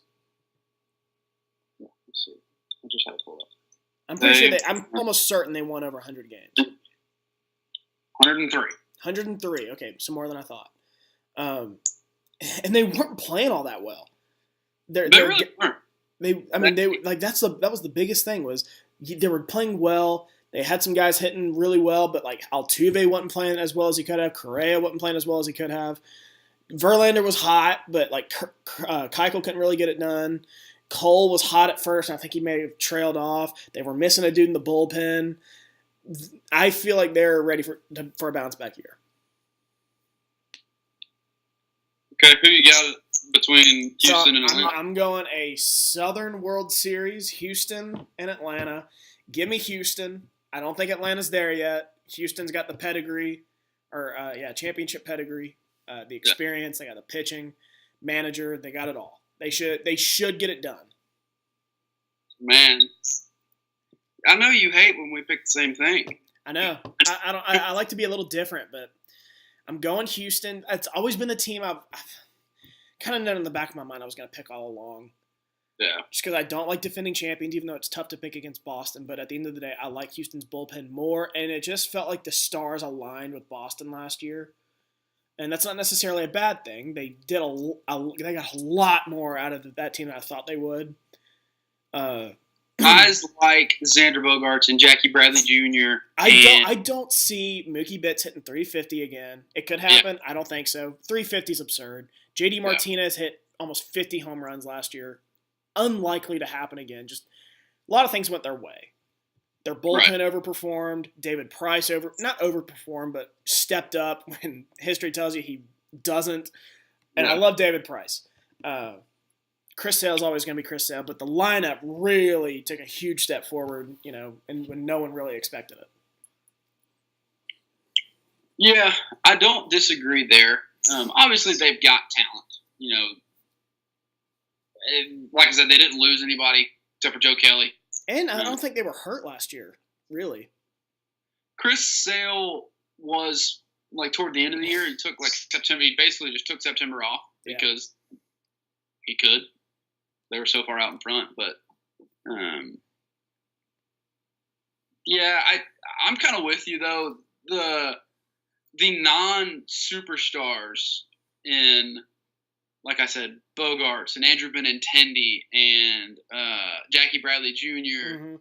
And Brock Holt and Nathan Eovaldi, Joe Kelly, guys like that, not necessarily household names, really did outperform their career averages. So, like you said, I think the stars did kind of align for them in the best way possible, while also getting career years from their superstars. In Chris Sale and Mookie and JD Martinez, and Craig Kimbrell had a great year out of the bullpen. Who is it? I was thinking about this. Who is it that Rocket can't stand for the for the Red Sox pitcher? Is it Porcello? Is it Rick Porcello? I think it's Porcello. It's either him or Pomeranz. No, it's Pomeranz. Pomeranz, that's right. Pomeranz. He can't stand him. Hilarious. I was listening to that podcast the other day, or a few weeks ago, and he was bashing Drew Pomeranz. He was like, the Reds, you know how he is with that Boston accent. He was like, the Red Sox played in an 18-game World Series, and you didn't see Drew Pomeranz out there one time. That was Alex Cora saying, we'll take the L, don't put Pomeranz out there. We would rather lose this World Series game than throw Drew Pomeranz in the World Series. Yeah. I was cracking up listening to him. But yeah, we're both going Houston. Not very often we both have the same pick. Yeah. Like you said, I think it feels right. It's just so fickle. I think baseball, and we've talked about this before, baseball is the hardest to predict of any of the major sports, you know the Patriots are going to make the AFC Championship. Yeah. You know the Lightning are going to make the Eastern Conference Finals, or the Bruins, or the Capitals. Maybe. The Bruins are going to be there too. I mean, I don't think they will, but you never know. You knew this year that the Warriors are going to make the finals in the West. Like these things in these other sports. Baseball, you just don't really know that. Baseball is it's so much. I feel, and obviously I'm a baseball guy, like to my core. Baseball just feels so much more competitive than the other major sports. Like this and hockey have the most parity. Hockey and baseball are real similar in the amount, like you said. Yeah, the parity that can happen within a season. Yeah. Just makes it so much more interesting to me. Like I love football. Don't get me wrong. I'm not the biggest NFL fan. Like we've talked about, I never had an NFL team to really latch onto, and that kind of hurt it. But I love football. I'll watch basketball. I'm much more of a college basketball guy, but I'll watch the NBA like if it's on. NBA's on. James and I talk about this all the time. Basketball's unwatchable now, especially the NBA. Yeah, baseball and hockey just feel like there's always a chance for somebody to get beat. And I'm not sure there's two sports that are better in their postseasons than baseball and hockey. It just feels October feels special for baseball, which it's so overlooked because it's in the heat of football season. I mean, and it's so overlooked, and that's why I think this is another conversation. But the MLB should trim its season to where the playoffs are more in September. But it's so overlooked. I 100% disagree with that. You disagree? 100% disagree. I don't at all. You can't convince me that playoffs. And don't get me wrong, October, like I said, is special, but you can't convince me that the MLB needs to can't or shouldn't shorten its season. I'm firmly on the opposite side, but you probably also think we have our opinions. You've said this before. I'm a purist. You probably think that DH is the worst thing that happened to baseball. I hate. They are seriously talking about bringing the DH to the National League, and I hate it. I like the way it is. I like the DH. I like the way it's set up now because now you get two teams out of the AL and the NL, and when you travel to each person's stadium, you got to play by their rules. So you go to the AL. NL can have a DH. You got to go to the NL though. The AL's got to have a pitcher bat. I just think it's more interesting that way. I think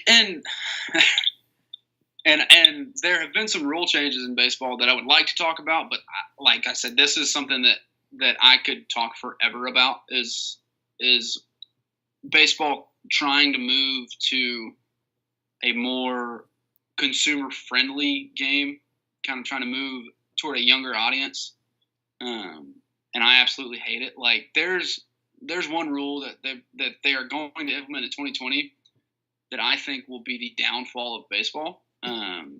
It's a 3-batter minimum for pitchers. I did see that. I absolutely and like 100% despise that.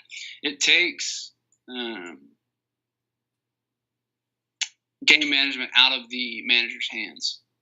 It takes bullpen management, I guess I should say, out of a manager's hands when you have a big spot and Bryce Harper's coming to the plate.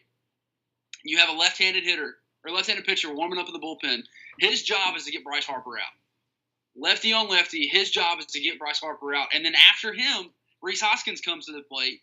And the pitcher is then at a disadvantage because he's got a lefty throwing to a righty. And you're screwed because he's got to face 3 batters. Like, I hate it. Absolutely hate it. But baseball's trying to get trendy and trying to, like I said, move to a younger audience. So, and like I said, I can talk about this. There are other ways, and we could talk about this for forever. There are other ways to make baseball more interesting, and make a very good point with that. I liked it at first. don't want the game to last 6 hours.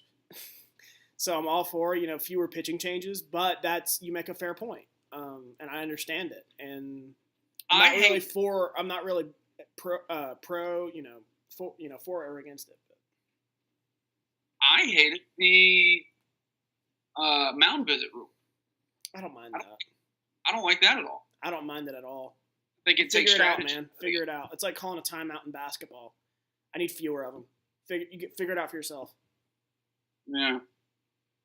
That I can see that better than I can see taking away the ability to bring in a lefty specialist. No, I agree with that. Or a ground ball specialist. Yeah, I would agree with that. Like, it just doesn't. That takes the essence of the game of baseball away from the managers and the players, and the way the game has been played for 160 years. It just I don't like it at all. The biggest complaint with baseball is that it, it's too low scoring. Yeah, and it takes too long. And my idea is just to lower the pitcher mound.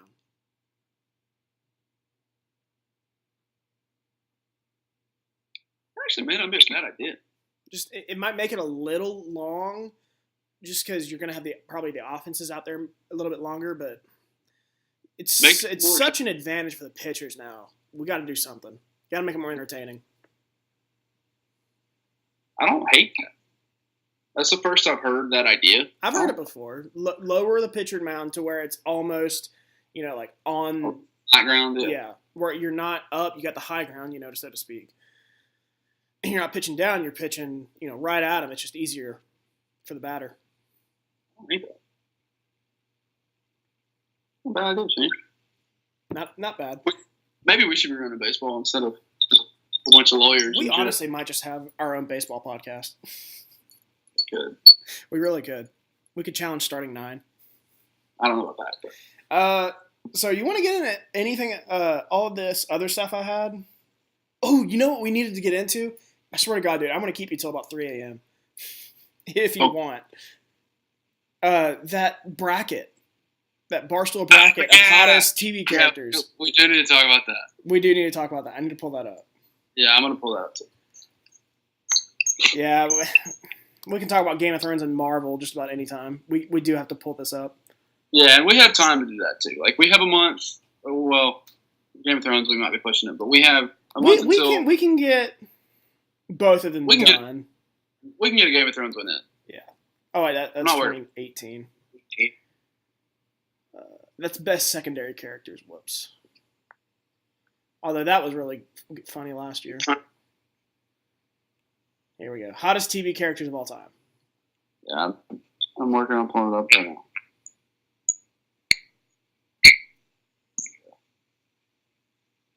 Okay. So, where do you want to? You don't want to. I mean, we're not going to go through this whole thing, are we? I do. We hit. I do. That's me though. That's me. We can do it quickly. Yeah, I mean, we don't have to go really in depth. What bracket do you want? What region do you want to start in? I don't really have. I don't really have a preference. I don't have a bracket either. Hang on. Okay, yes I do. No. I can't really read it, but yes I do. All right, so number 1 overall seed. Again, we are crediting Barstool with this. Barstool Sports, they came up with it. Yeah. AFC, maybe. Shoot, I can't read that. Here we go. A little bit easier. God, you sent so many pictures in the group me today. That's where my bracket is. I did. Hey, well, they released the. Yeah, they did release the stills of all the Game of Thrones game, yeah. Or not Game of Thrones, Avengers posters. Yeah. Shit, okay. What is this thing? Did you actually fill one out? Did you get as bored as I did on Friday at work? I don't think I sent one to the group me. I did it on my work computer, and I didn't email it to me. We're going to figure this out. We could just go by the voting, but I'd like to do it by region. Oh, wait. Uh-oh, we lost him. There we go. We're back. Not sure what that was about. That's what that was about. Barstool bracket. Let's try this. On Twitter. I just pulled it up on their website. Yeah, but I don't really see a bracket with that, do you? Okay, here we go. Yeah. Here we go. I got it now. Okay. So in the TV mature bracket, we'll start with the number 1 overall seed, Kelly Kapowski, against Jesse Spano from Saved by the Bell. I don't know who that is. Jesse Spano was the curly-headed girl. Okay. Okay. Let me look her up because Kelly Kapowski is a smoke show. She still is a smoke show. Yeah. Yeah, Kelly Kapowski. Easy win for Kelly Kapowski. Yeah. Lana Lang, I believe that is supposed to be Lewis Lane from Smallville, against Caroline Holden from Baywatch. I'm not familiar with. I'm familiar with the girl from Smallville. I'm not familiar with the girl from Smallville. I am familiar with the girl from Baywatch. I only know the girl from Smallville because she was in that movie. I think she was the girlfriend in Eurotrip. Scotty doesn't know. Was she? I think so. I could be totally wrong about that. I think that was her. Caroline Holden. Let me look this up. Yeah, she absolutely was. Was she really? Chris. Yeah, that's Yasmin Bleeth, isn't it? Give me Yasmin Bleeth. Yeah. I'll go Yasmin Bleeth. Yeah. I'm actually doing that as well. Marissa Cooper. I don't know who that is. Misha Barton, I think, is the actress. Misha Barton from the OC. That's I believe, the main character. But this is so. I read one of KFC's things, and he stacks the 12-5 matchups. Mm-hmm. Yeah, she's pretty hot. Upsets, and this is one, and I'm going to Grit. I love Rose Leslie. No, I think I'm going. It's the accent, everything that she brings to the table. Egret's hot, but I really like this Misha Barton girl. I don't. I do. Are you going Misha Barton? Misha Barton, yeah. Okay. And I hate to pick against Game of Thrones, but I'm going Misha Barton. Kate Austin, is that the chick from? It's Evangeline Lilly. Yeah, she's very attractive. So that's an easy win for me. Yeah, I don't even know who Cordelia Chase is. I'm going to give every girl a shot, though, and look them up on my phone here. Ooh. She's hot. She's hot. But she's hot. She's not. She's not beating Kate Austin. No, I gotta go. Yeah, I gotta go with Evangeline Lilly. Buffy the Vampire Slayer and Nancy Botwin and Weeds. So, is that what's her face? I don't know the actress's name. Yeah, that's what I thought it was. I love Mary Louise Parker. That's her name. Yeah. I love. And Nancy Botwin is maybe one of my favorite TV characters of all time. So I actually picked Nancy Botwin. She's crazy hot. She runs a weed empire. She is attractive. And I am not a huge fan of the girl that plays Buffy, whose name is Sarah Michelle Gellar. Sarah Michelle Parker. Yeah, that's it. Whose name? So I'm just not a super huge fan of Sarah Michelle Parker. It's Sarah Michelle Gellar. You're thinking of Sarah Jessica Parker. Sarah Jessica Parker. Yeah, there's too many triple names. So yeah, I went Nancy Botwin here. I also had a problem with TV shows that I've seen and characters that I really liked. Yeah, that's true. I let that kind of cloud my judgment a little bit. But yeah, I went Nancy Botwin here. Give me Buffy. Sarah Michelle Gellar's hot. She is. Back in the day. She's not ugly, but Nancy Back in the day, she Botland. was a smoke show. Kelly Taylor and Aunt Becky from Full House. I don't know this Kelly Taylor, but she's got a lot of groundwork against Aunt Becky, who was wrongfully imprisoned. She was just trying to do her best for her daughters. I'll tell you. Yeah, I like the 90210 and like soap opera-ish actresses. I'm just not super in on. So I went at Becky here. She's not ugly, this Kelly Taylor. She is not ugly, but no, she's not. She's no Aunt Becky. Aunt Becky in her prime. Yeah. Like prime years, early to mid 90s. I wouldn't much beaten Aunt Becky. Yeah. Reagan from New Girl and Meadow Soprano. By far, I think this is the toughest first round matchup. Yeah, there's one. There might be one more that I'm thinking of. And there's one more on the other side of the bracket that was super tough. This is, I think, the toughest first round matchup. Gosh. Yeah, Jamie Lynn Sigler as Meadow Soprano was super hot. I know. And as herself in Entourage was... that's where I fell in love with her, was Entourage. Was also super hot. Yeah. This was tough. But I ended up going Reagan in New Girl. Reagan? She really intrigued me as Nick Miller's lover after Zooey Deschanel. Yeah. After Just Day. So I went Reagan here. But like I said, this was a tough one. This is tough. I'm going to... Boy. Our high school years were just... And I've never seen The Sopranos. I haven't either. It's like high on my list of shows I've got to watch, that and The Wire. But Megan Fox was like the girl in high school for us. She was.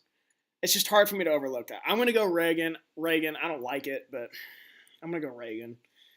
Mm-hmm. It's tough to pass on Meadow Soprano. The last one, Daenerys Targaryen and Xena Warrior Princess. Come on. Yeah, no brainer. Daenerys Targaryen. Come on. Do you want to keep going with this bracket, or do you want to move on? We get down to the Elite Eight here? No. This is just one regional. We still got like 3 more. Oh, yeah. Yeah, let's do that. You want to move on to other regionals? Yeah, let's do that. Let's come back to this one. CJ Parker and Baywatch, and Scully and X-Files. Yeah, I mean, Pam Anderson. This is a no-brainer for me. What the hell is that? Sorry. Pam Anderson, as fake as she is, still. No, when she was young, she was fine. She was young, she was crazy hot. So. Yeah. Then she got all plastic up and, just not very attractive anymore. Robin Scherbatsky, who, that very first season of How I Met Your Mother, she is so hot. I think she's... And then I thought she got progressively less attractive as the show went on. I disagree. You think? I don't like the way she looked at the end of the show. I disagree. That first season, I think she's gorgeous. She's moving on here, right? Though, I don't know who this other girl is. I'll give her a shot though. Jessica Hamby from one of those vampire shows. Yeah. Jessica Hamby. Ooh. I actually know who this girl is. Very attractive, but not Robin Scherbatsky. Oh, have you seen Daredevil on Netflix? No. This is the girl that plays Karen Page. Okay. Karen Page is a super hot character, but not beating Scherbatsky. Here's another tough one. Jackie from That 70s Show, Mila Kunis, against Joan Holloway, who is, what's her name? Christine from Mad Men. Christina Hendricks. Hendricks, yes. Yeah. Here's the thing, though. I think we only like Christina Hendricks because of her chest. Hendricks pulls it off, dude. I don't think she's that attractive outside of her chest. She pulls off like the short hair that she rocks in Mad Men. Like, it works for her, though. Joan Holloway. I haven't watched Mad Men. I haven't either. Yeah, I mean, she's got a great chest. I'm not into the rest of her. She's another one of those characters that like we grew up on. You know what I mean? Yeah, I know. And just Mila Kunis was my girl for a while. Yeah. I got to go with Jackie. I don't Kunis here. No. Tiffany Malloy from Unhappily Ever After. I don't know who that is. And Karen Filippelli. Why is Karen Filippelli on this list? She's not ugly, but she's not that hot. I think she's the hottest main Office character. I prefer Pam to her, honestly. In the woman category. I prefer Pam. Don't get me wrong. Don't get me wrong. You and I have talked about how your takes about Pam are terrible. Oh, don't get me wrong. I think she's horrible, but she's much more attractive. Yeah. Tiffany Malloy. Yeah, I'm not really into this chick. Super. I looked her up when this came out on a TV show that wasn't like super popular. Yeah. Malloy. She's attractive. I mean, when she's younger, she's attractive, but I'm not sure it really puts her over the top. She got a better body than Karen Filippelli. Yeah. I'll go Karen. I don't like it, but I'll go Karen. For Rashida Jones, I would have gone Ann Perkins for Rashida Jones. Yeah, she was more attractive as Ann Perkins. Yeah. Elena Gilbert from another vampire show, who I don't know. And then Suri from 30 Rock. Okay, so I've watched 30 Rock, and I'm already putting Suri into the next round. Oh, my sweet summer child. Oh, no, am I wrong? Elena Gilbert is Nina Dobrev. Oh! Yeah. She is Nina Dobrev plays Elena Gilbert. Oh, no. So. Oh, no. I don't know. But, yeah, you might want to rethink that. I love Suri. Yeah. I love Suri. I think she's okay, yeah, this is another really tough first-round matchup for me, then. I love Suri. I'm going to go Nina Dobrev. Yeah, I mean, it's tough to vote against Nina Dobrev. Yeah, I know. Moving on, Summer Roberts. Oh, Rachel Bilson, who's attractive. I like Rachel Bilson. Against Kaylee Cuoco, though, as Penny Hofstadter. Penny. I got to go Penny. Kate Cuoco doesn't do it for me? Dude, you must not like blondes. I must not. Like, she just doesn't do it for me. But Rachel Bilson really doesn't either. Rachel Bilson's cute. Like, that's wife material. She's like girl next door cute. Yeah. So I'll go Penny here. Sarah loves Big Bang Theory, so I'll go Penny here. I don't like it, but you got to pick an upset every once in a while. Yeah, I'm going Penny. Serena Vander Woodson, Blake Lively, against Monica Geller. Extremely tough draw for Monica Geller. That is tough for Monica Geller. Courtney Cox, the hometown girl. Yeah. But I mean, that's just you're up against Blake Lively as a 7 seed. Like that's just not. I can't believe Blake Lively's a 7 seed in this. So Blake's moving forward. I hate it for Monica. Blake, gosh. But and I watched Gossip Girl as a favor to a girl I was trying to date at one time. In high school? It was in college. Oh, it was in college? I thought that show was long over by then. It was. It was on Netflix. I mean, kind of a hot take. It wasn't that bad of a show. Like, obviously, I was not the demographic that they were trying to reach, but to say the least, it wasn't bad. You know. Yeah, Blake Lively. I got to go with Blake Lively. Tough draw. For that's easy. Topanga against Wonder Woman. So I actually looked at Wonder Woman, the actress who played her. For her time, very hot. Very attractive for her time. Yeah. The problem there is the overwhelming nostalgia effect, and I can't get past that.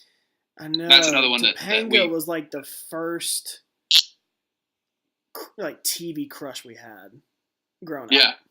It was her, Kelly Kapowski. Yeah. Seventh, like the two girls from Seventh Heaven. Topanga wins on nostalgia alone. Yeah, just younger demographic is going to go Topanga. Yeah. Gosh, 15 years ago, though, you probably would have gone Wonder Woman. Okay, next one, top right. I'm not even going to look up Beverly Crusher. Sloan McEwick. There's no point. I want to look her up, but no, I'm not going to. Move Sloan right along. Yeah. It's just okay, so Haley Dunphy against Jennifer Morgan from Rules of Engagement. So have you ever watched Rules of Engagement? No. Very underrated show. And she is fine. Haley Dunphy, to me, she's attractive, but looks like she's underage. And she's not. I know she's not. And in my opinion, is not the most attractive woman on Modern Family.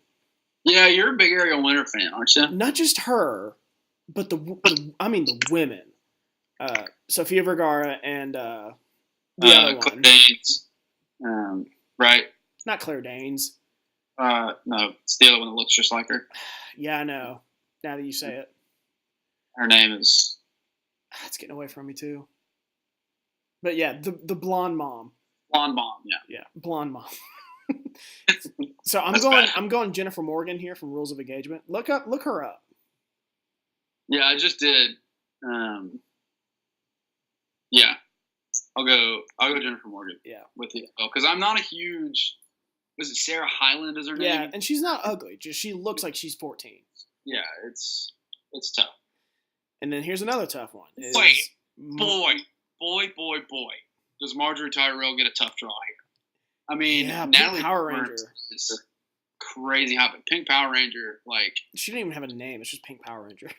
No, and she doesn't need one. Nope. Every guy knows because she's pulling the upset and beating Marjorie Tyrell and moving on to the next round. Boy, God. Yeah, and I think it's nostalgia. Like nostalgia is beating out recency bias here. Yeah. Pink Power. Let me pull up actress. I need to remember how hot she is. Amy Jo Johnson is her name. Boy, she was hot.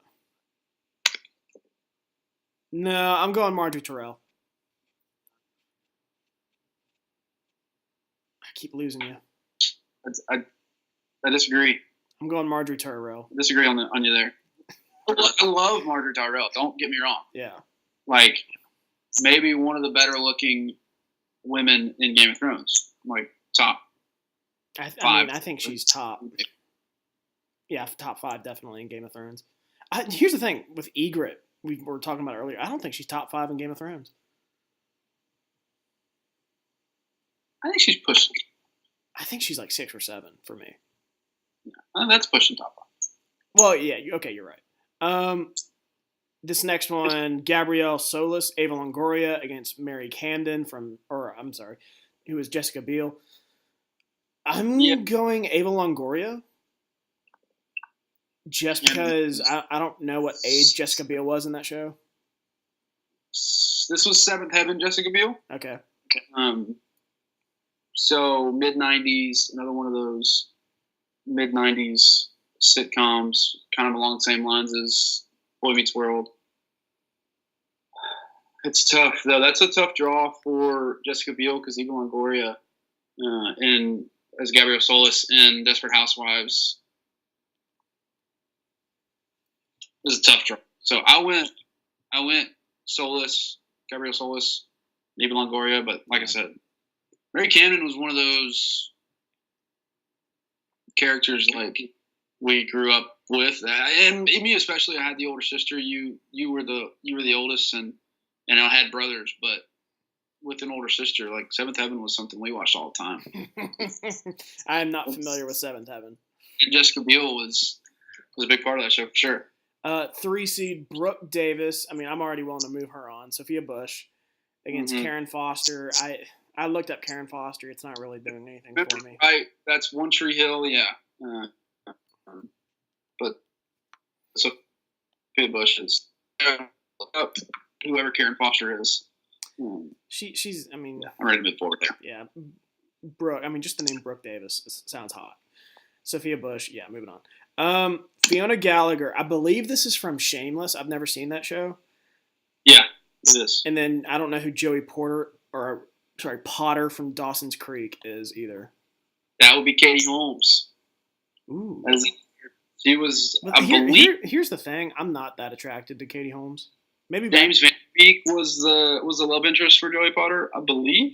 I mean, Katie Holmes is cute, but if I'm not mistaken, I think she's overrated. But that era, Katie Holmes, was crazy hot. Give me Fiona Gallagher. I don't like it, but give me Fiona Gallagher. I don't think she's great either. I went Joey Potter. So we're getting a little different. Okay, so another Gossip Girl, Blair Waldorf. Never seen the show, but I know who that is. Leighton Meester, who I've had a crush on since her days on House. Yep. Kimber Henry. I didn't from Nip Tuck. Never seen Nip Tuck. I haven't either. So that one was one that I didn't know. Ooh, she's hot. I just different, man. I went Blair Waldorf here. Yeah, but yeah, I would go Blair Waldorf too. Gloria Pritchett. Okay, this is another tough one. Well, hang on. Different Daisy Duke. I'm thinking Jessica Simpson, Daisy Duke. Gloria Pritchett, Sofia Vergara from Modern Family against Daisy Duke. Let me see the original Daisy Duke. I'm thinking Jessica Simpson, who again was who we grew up with. Catherine Bach. I got news for you here, Shane. Let me see a picture. I've got some news for you. Give me Daisy Duke. Oh, yeah. Yeah. Daisy Duke, yeah, for sure. Revving my engine. It's the southern, it's the redneck coming out in me, it's the shorts. It's the shorts. Shorts and the tied off shirt and the whole thing. Daisy Duke is just a part of me as a southern man. I'm not as southern as you, but I may as well be, and I agree 100%. I love Sofia Vergara. She doesn't. I don't like to listen to her talk all that much. Yeah, it pisses me off. But it's the shorts, man. I tell you. Yeah, for sure. And here's another one. This is probably the toughest 116 seed we have or matchup we have, in my opinion. Yes, I definitely agree with that. Because Terry Hatcher is attractive. If it was like Seinfeld Terry Hatcher, even though she was only in one episode.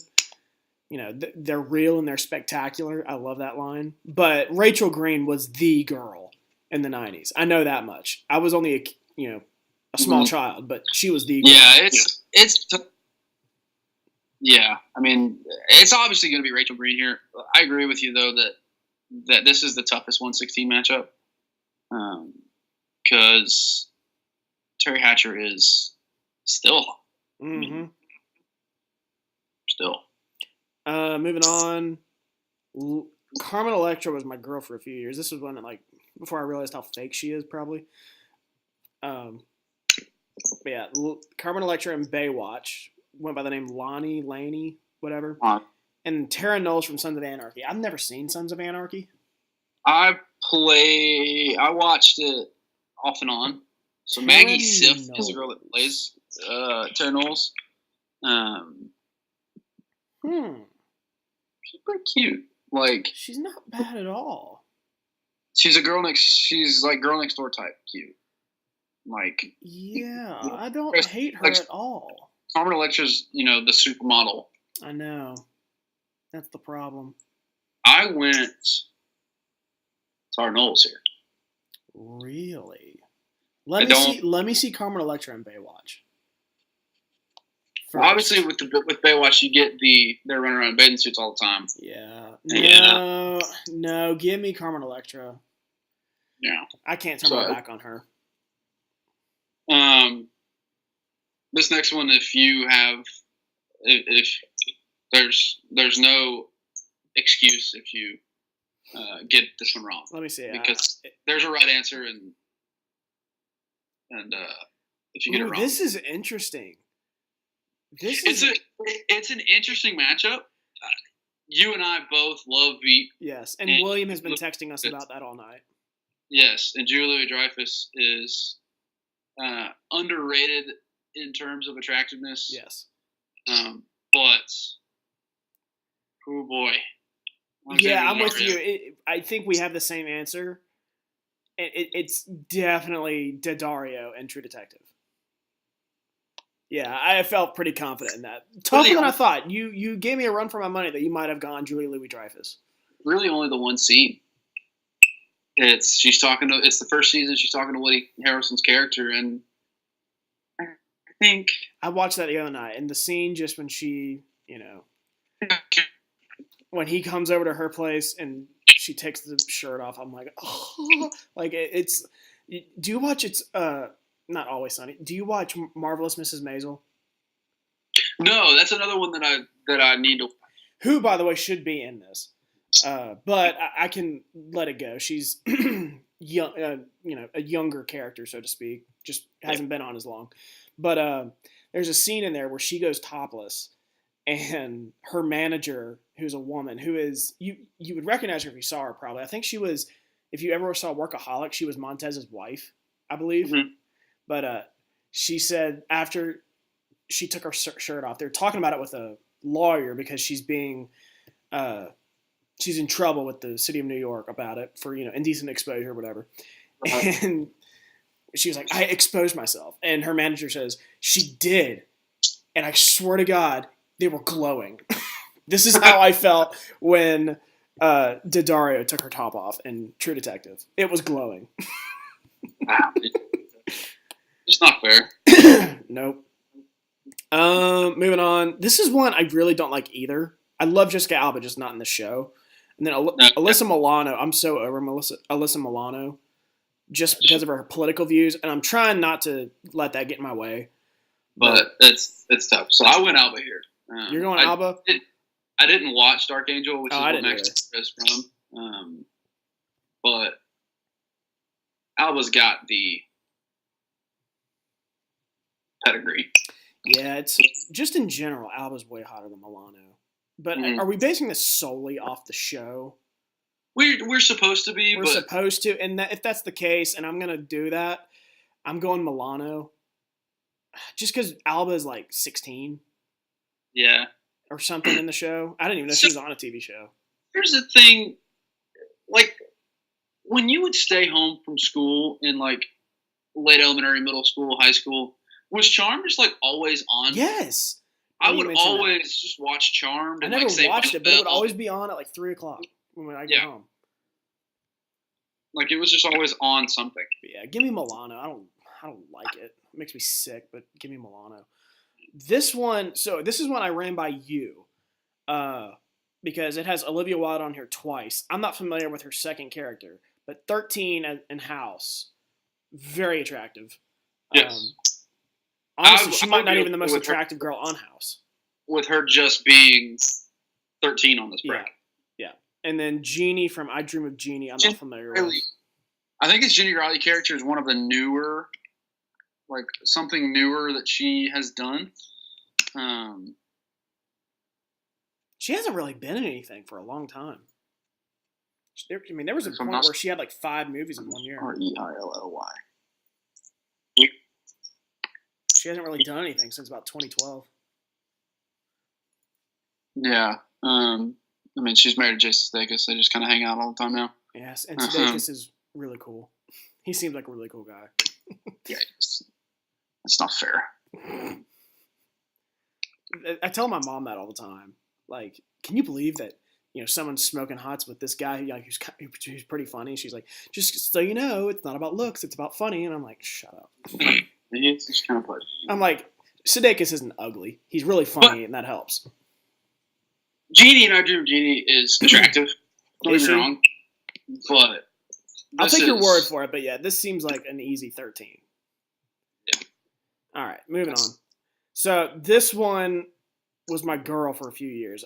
Odette Annabelle. I like her. She's attractive. Another house girl. But Yvonne Strahovski and Chuck. So I never did. You okay over there, bud? Oh my God. Yeah. I can remember just watching that show, and oh my god, like even when that show first came on, I can remember promotions for it. I'm like, whoa, she's fine.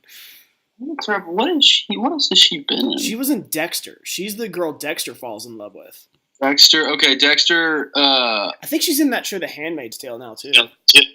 Yeah, Handmaid's Tale. She was in the last 24 that they did. 24 Live Another Day.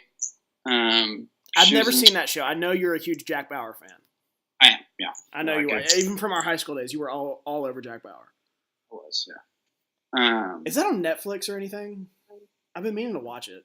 Amazon Prime. Amazon Prime. Okay, I need to watch that. Amazon Prime Video is what it's on. Okay. I also went Yvonne Strahovski. Chuck is another one of those shows that's just kind of always on. I feel like if you turn on like USA or whatever. I don't have cable, so I don't even know. But Chuck, I love the show Chuck. Such a good show. Really good. So I went Yvonne Strahovski as well. Yeah. And then I don't know how she made it on the bracket. Cersei Lannister. Don't get me wrong. Lena Headey is an attractive woman. She's very attractive as Cersei Lannister, but does not deserve to be on the top 64 of all time.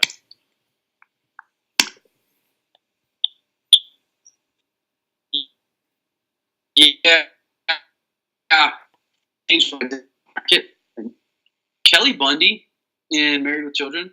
This is Christina Applegate. This is a no-brainer. Bundy. Yeah.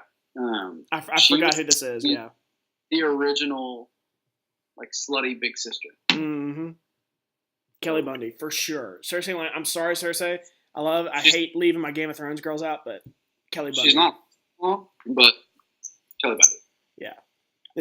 I can't believe she's a 10 seed. All right, so this is your girl. Yes. Minka Kelly as Lila Garrity. Lila Garrity. Going up against someone who I think is very underrated, and Karen Moody. Moody in Californication. I agree with that. The 15 seed for Karen Moody is it's a travesty. Yes, she was she was so sexy in Californication. Yeah, and she didn't even try. And it's tough. Tasha McElhone is crazy hot. For an older woman too. Yeah, she's a little up there in age, but man, like, and you didn't watch Friday Night Lights, right? No, you never watched. Oh my god, I watched the first two episodes. Like, never saw throws on this this Texas accent, and so let me see Lila Garrity in the show. Yeah, it's just so tough. She yeah, I gotta go Garrity.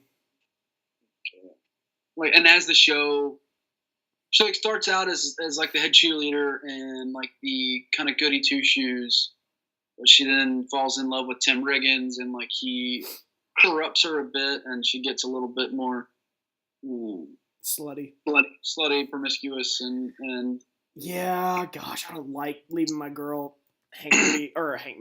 Karen Moody out to dry, but Lila Garrity is. Yeah, it's got to be Lila Garrity. It's easy here. All right, so round of 32. We're going back up to the top left, and we both, I believe, have Kapowski and Holden in the round of 32. Yes. Another no-brainer for me, Kelly Kapowski. Yep. Moving along. You have Egret and Kate Austin from Lost. Yeah. Go ahead, sir. This is my organ of my bracket. Ooh. Egret here. I love Evangeline Lilly. I just never watched Lost. Okay, I haven't either, but I know Evangeline Lilly. No, she's like the main hot lady in Lost. I've just heard so much bad about it. Like, I'm not gonna watch Lost. So, Egret Lost just seems stupid as a character. Yeah, kind of moves forward for me. It's tough to. This was a tough matchup for sure, though. Give me Kate. Okay. Again, and I had who? Marissa. Yeah, I had Misha Barton. Yeah, give me Kate. Yeah. Give me Kate. So Buffy the Vampire Slayer against Aunt Becky. Yeah, and I had Nancy Botwin and Aunt Becky. Okay, that's right. Go ahead, sir. I went at Becky. Yeah, for me, Aunt Becky too. Yeah, I went at Becky. I think we both have Reagan. Reagan and Danny. Yes. Easy. Danny moves forward. Yeah, Daenerys Targaryen. I'm not. Again, I know she gets naked a lot, but so sexy, Daenerys Targaryen, and she doesn't really try in her outfits. It's the power that like. Oh yeah. Boy. C.J. Parker, Robin Scherbatsky. I have Robin Scherbatsky.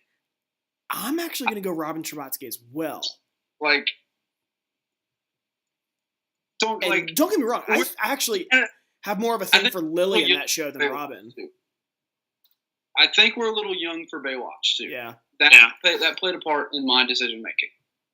I think that's more like not even our dads, like the generation between our dads and us. Yeah, I think that's like the guys from Barstool.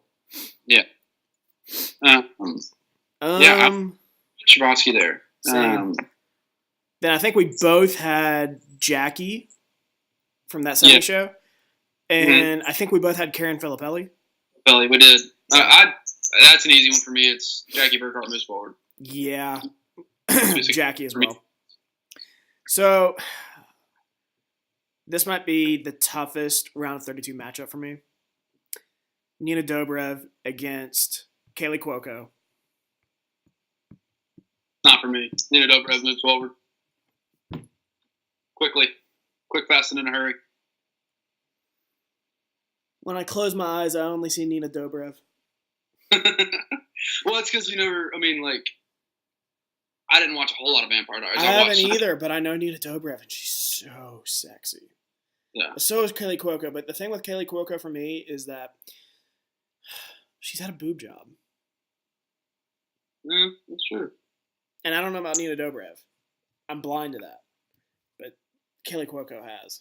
And it's really disappointing. But I got to go Nina Dobrev. Yep. But it hurts me to pick against Kaylee Cuoco. Yeah, I'm just not in that boat. Right. I know Big Bang is like a huge thing. I just don't like it. So here we go. I think we both had Topanga, but we flirted with Wonder Woman. We did, yeah. We both had Serena Vanderwoodson and Blake Lively. I gotta go Blake Lively. I love Topanga, but I'm going Blake Lively. Yeah, I did as well. Topanga was how Blake Lively is a 7 seed. I have no idea.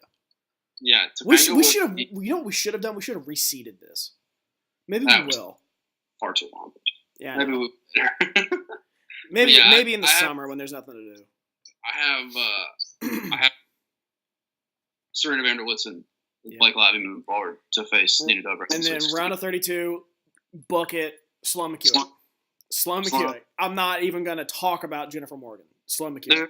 Sloan McEwen. I mean, the first scene in Entourage, when Sloan McEwen comes into the scene, it's nothing sexual.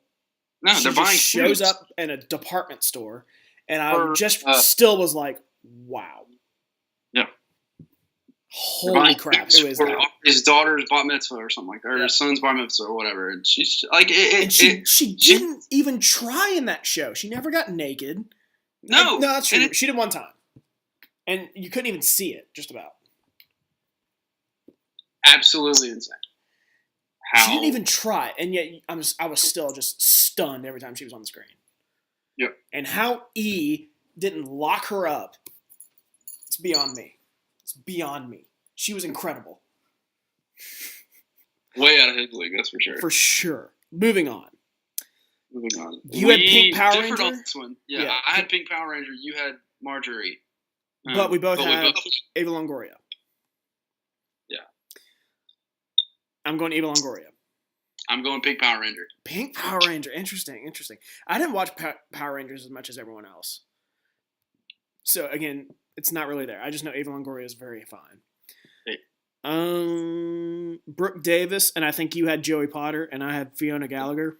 Yeah, but Brooke Davis. Yeah. Sophia Bush. Moving Look it. on. Okay, here's an interesting one. Blair Waldorf, I think we both had. We did. Against Daisy Duke. Cinderella keeps on dancing. Daisy Duke.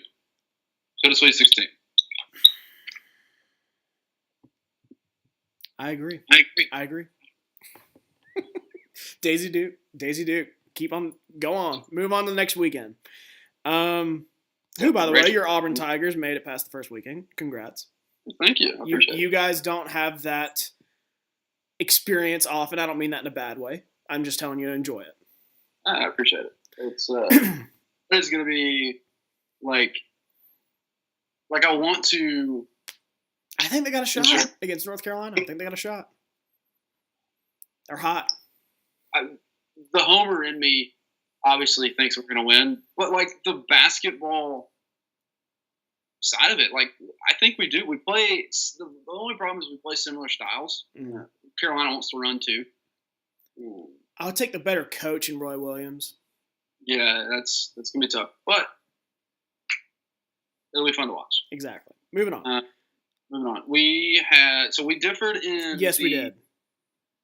In the 8-9, obviously the Rachel Green moving forward doesn't particularly matter. I don't believe Rachel Green moves forward. It's closer than I want it to be with Carmen Electra and Rachel Green, but I gotta go Rachel Green. There is not a more beautiful woman. I'm not sure there's a more beautiful woman on television than Rachel Green was in Friends. Especially for the first 4 seasons. Cable television, because okay, that's fair. Yeah. Ourselves here, Shane. Daddario. Yeah, Daddario. Just Melissa Milano, but Daddario. Yeah. For sure. And she was barely in True Detective. She had that one really good scene. But my God, was it good? 13. Okay, this is a tough one. 13 and Yvonne Strahovski and Chuck. I think I went 13 here. I did. I went 13 here because you and I are both big House fans. Yes, love House. And she and Cuddy were like the very underrated as well. Cuddy. Yeah. Lisa Edelstein as Cuddy for that show. For the majority of that show. 13. I went 13 here, and Von Strahovski was close, though. It was very close. am going with my girl, Yvonne Strahovski. Moving on. Okay, moving on. All right, Kelly Bundy Lila Garrity. and Lila Garrity. I'll let you talk about it. This is tough for me, man. I love Christina Applegate. I think she's so underrated. Yeah. She was like the 80s and 90s, it girl. Like this. Hate to pick against her. Give me Lila Garrity. Hate to pick against Christina Applegate, but give me Lila Garrity. Mm-hmm. I don't like it. Oh, especially after seeing that picture. But I'm not going to go back. I don't like it. I'm not going to go back on it, but holy God. I keep looking at her pictures. Shane, you're just going to hurt yourself. I know. Give me Lila. God almighty. That sounds like you want to go Kelly Bundy. I don't want to go back on it. Okay. Lila Garrity. Give me Lila Garrity. Not gonna go back on it. Okay, Sweet 16, starting at the top left. So I have Kelly Kapowski and Egret. That's right, you do. You have Kelly Kapowski and Kate Austin. Yes. I think we both have the same thing here. Yeah, Kelly Kapowski moves. Kelly Kapowski moving on. I mean, holy crap. I remember seeing her I first saw her in White Collar. If you ever watched that show. Very good show. Yeah. She's the wife of the main FBI agent. Very attractive. I went to White Collar after watching Saved by the Bell. And I'd never seen Saved by the Bell. And I remember watching White Collar. I was like, wow, she's gorgeous. And I remember saying that to my dad. My dad was like, go see her and Saved by the Bell. So then the second half of that bracket is for you, I believe, Aunt Becky. Oh, no, we have the same. Aunt Becky and Daenerys Targaryen. This is going to be a tough Elite Eight matchup, like Daenerys Targaryen. Tougher than I thought it was going to be, but Dany moves forward, yeah. Yeah, that's going to be a tough Elite Eight matchup. I'm already dreading it. Yeah, that's going to stink. I think Robin Scherbatsky and Jackie, I think we both have. Yeah. So I had Robin moving forward here. Really? Did. Give me Jackie. Okay. I have Robin going farther than most probably do. Okay, so Elena Gilbert, Nina Dobrev. And this is the toughest Sweet 16 matchup. Blake Lively. Yeah. Steven, I don't know if I can make a decision. This is probably the toughest Sweet 16 matchup. Oh, I think it is without a doubt. Gosh.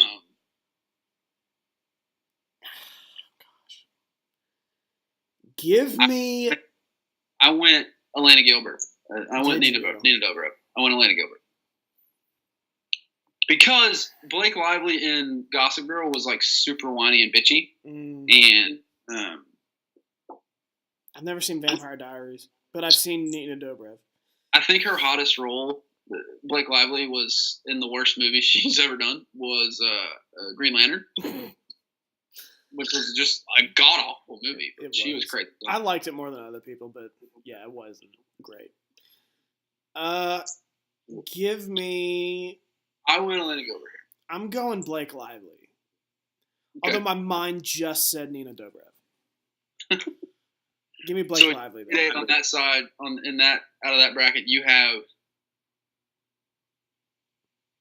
Jackie Burkhart and... I think I have Jackie and... Nina Dobrev. And Elena Gilbert? Yeah. No, Blair. Not Blair. Sorry, Serena. Serena Vanderbilt. Okay. Yeah. Okay. So that's the two we have different. We have two totally different teams in the Elite Eight. We do. Or teams. People.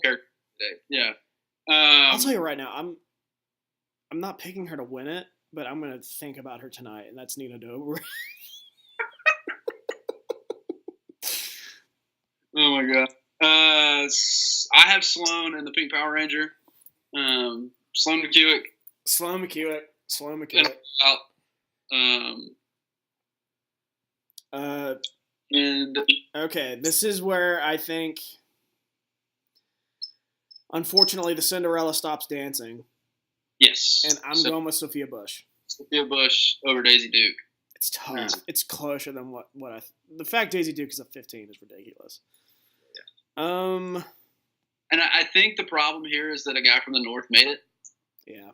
If you had Uncle Chaps make this, I think Daisy Duke's like a 2 seed. Yeah. All right. Yeah. So Rachel Green and Daddario in the Sweet 16. Boy. This just gets tougher. Daddario has it all, man. She's got the eye. She's got the smile. She's got the boobies.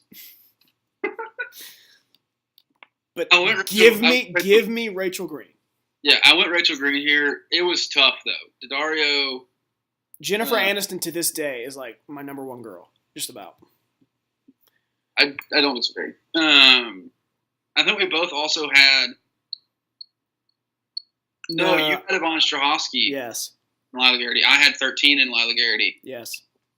Like for me, it's easy. Lila Garrity's moving on. But I'm interested to hear if Yvonne keeps rolling for you. I'm going Yvonne.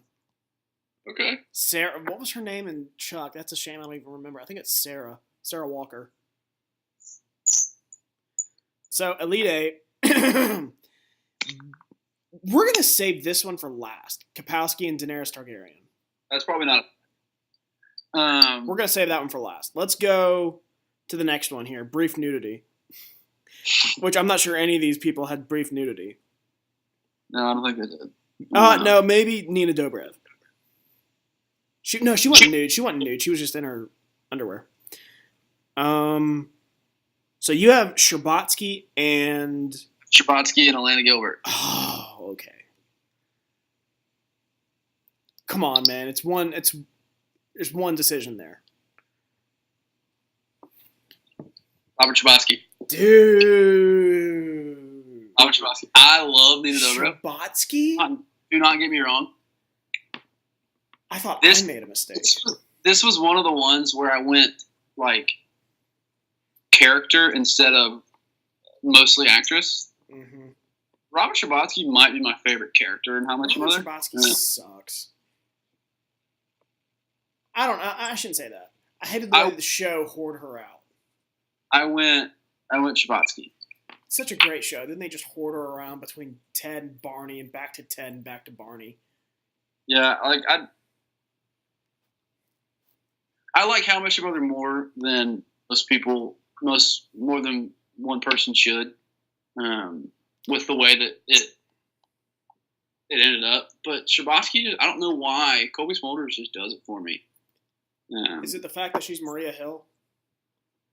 No. I mean, Maria Hill she's been in like 3 episodes of Agents of S.H.I.E.L.D., which is a show I like. You know, she's like a side character in the Avengers movies and whatever. Like, I hope she shows up in Endgame. I don't think she will. She wasn't in any of the posters.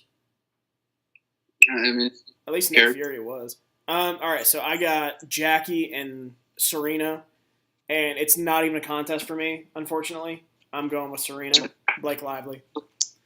The fact she's a 7 seed is a travesty. Okay. So top right in the nudity bracket. Okay, so it's Sloane McHewick. And Sophia Bush. So we both have this. It right? really isn't even that close. It's still Sloane McHewick for me. And I like Sophia Bush, but Sloane McHewick's the whole package. Reasons so popular. Yeah, like by a considerable margin. Rachel Green, Lila Garrity, I believe. No, you have Rachel Green and Lila Garrity. I do. Go ahead. Lila Garrity. I have Rachel Green and Yvonne Strahovski. Cinderella quits dancing. Rachel Green. Yeah. Now this is the toughest one for me. Oh yeah, Kelly Kapowski and Daenerys. Kelly Kapowski and Daenerys Targaryen.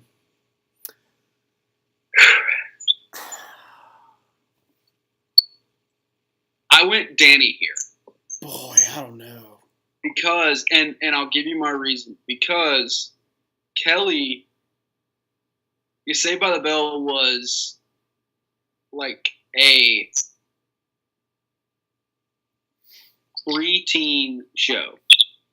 They couldn't use Tiffany Amber Thiessen to her full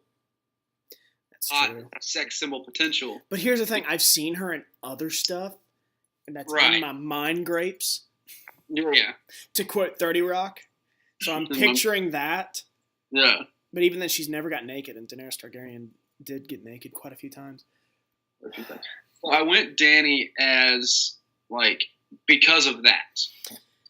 Yeah, I think that's fair, too. I really love Kelly Kapowski, though. I don't, like, that was the toughest decision. That's the ultimate girl next door, Kelly Kapowski. Until the finals. Yeah, I'll go Dany, too. The fact these two were in the same bracket is ridiculous. Yeah, that's a tough draw. Daenerys is like the 5th 1 seed for me. Yeah. So now we're at the final 4. Mm-hmm. We have the same in the top left. Yes. Dany. You have Serena van der Woodsen. You have Sherbatsky. I have Sherbatsky. We have Sloane McHewick. Yes. And I have Lila Garrity. You have Rachel. Green. Okay. All right. So on the left, I have my Cinderella stops dancing here. Sherbatsky stops dancing. Yeah, that's a no-brainer for you. Yeah. Dany moves to the championship here. Blake Lively's fine. Mm-hmm. But I'm not picking against the Mother of Dragons. Yeah, she'll burn you. She'll burn you. Daenerys Targaryen in the finals. Yes. And this might be, for me, the toughest matchup of the whole tournament. Sloane McEwick and Rachel Green. Two of the ultimate, not so much girls next door, but they're two very similar characters. They're both very beautiful, sexy, chill. Rich. Yep. I'm taking a slight upset here and going Rachel Green. Wow. I know. It's honestly surprising because I have Sloane beating Lila Garrity as much as I love Friday Night Lights and Lila Garrity. Here's the thing. Sloane's got it all. With Sloane, she is easily one of my top favorite not actresses, but characters and attractiveness. Yeah. But I think she's a tad, a smidgen overhyped. Just a smidgen. Like, I'm honestly not sure I even have her in my top 5. Like, the list of celebrities you're allowed to bang or whatever. Mm-hmm. I'm not even sure she's in my top 5. Yeah, so the actress isn't in a whole lot of other stuff. I know. She's really just in Sloane McEwick, and that's it. Yeah. Was it Emmanuel Chikiri? Yeah, it's a weird last name. But she's clearly foreign. Not foreign, but of foreign descent. French or something. Yeah. I don't know about that, but yeah. Yeah. I think she's a smidgen overrated. I think she's forgotten. When I think about, some of my top girls, I think of Jennifer Aniston, Emilia Clarke, Blake Lively. And then it's like the second tier. I'm like, oh, by the way, Sloane McEwick was hot. So I just feel like she's forgotten with me. And Jennifer Aniston just I can't forget her, man. I can't forget the way I feel with that early 90s Rachel Green look with the hair that she didn't want, with her sexy outfits and her, pointy boobies. Never wearing a bra. None of the three of them just ever wore underwear. Apparently. I know. But yeah. So Emmanuel Chikiri, the actress that played Sloane, was 36 at the end of Entourage. Really? She was 40 when the movie came out. Holy crap! Who's she dating? Is she dating anyone? She seems like a no man may have me kind of girl. Yeah, okay. Like, just pull up Wikipedia or something. Yeah, that's what I'm on, and okay. Doesn't say anything? Just doesn't have anything. Yeah, she seems like a no man may have me kind of girl, honestly. I can see that. And there's nothing wrong with that. I respect it. But, yeah, I went Sloane here, setting up the championship of all championships. Yeah, you got a tough one here. Yeah. So I have Danny and Sloane in the championship. You have Rachel and Danny. Yes. Right? You want me to go first or you?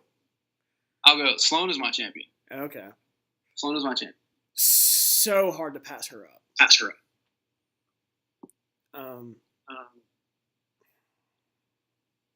Because here we have two of my all-time women. Like, this might be top 2. And yeah, it's prime. So, it's not only at different stages of my life. Yes. I've had a number 1 girl. When I was young, it was Jennifer Aniston, just about. I should say middle school, it was Jennifer Aniston. When early high school, Megan Fox. Late high school, Mila Kunis. Then in my college years, and until now, it's been Emilia Clarke, just about. And it's slowly shifting. I haven't really found one, but it's slowly shifting to somebody else.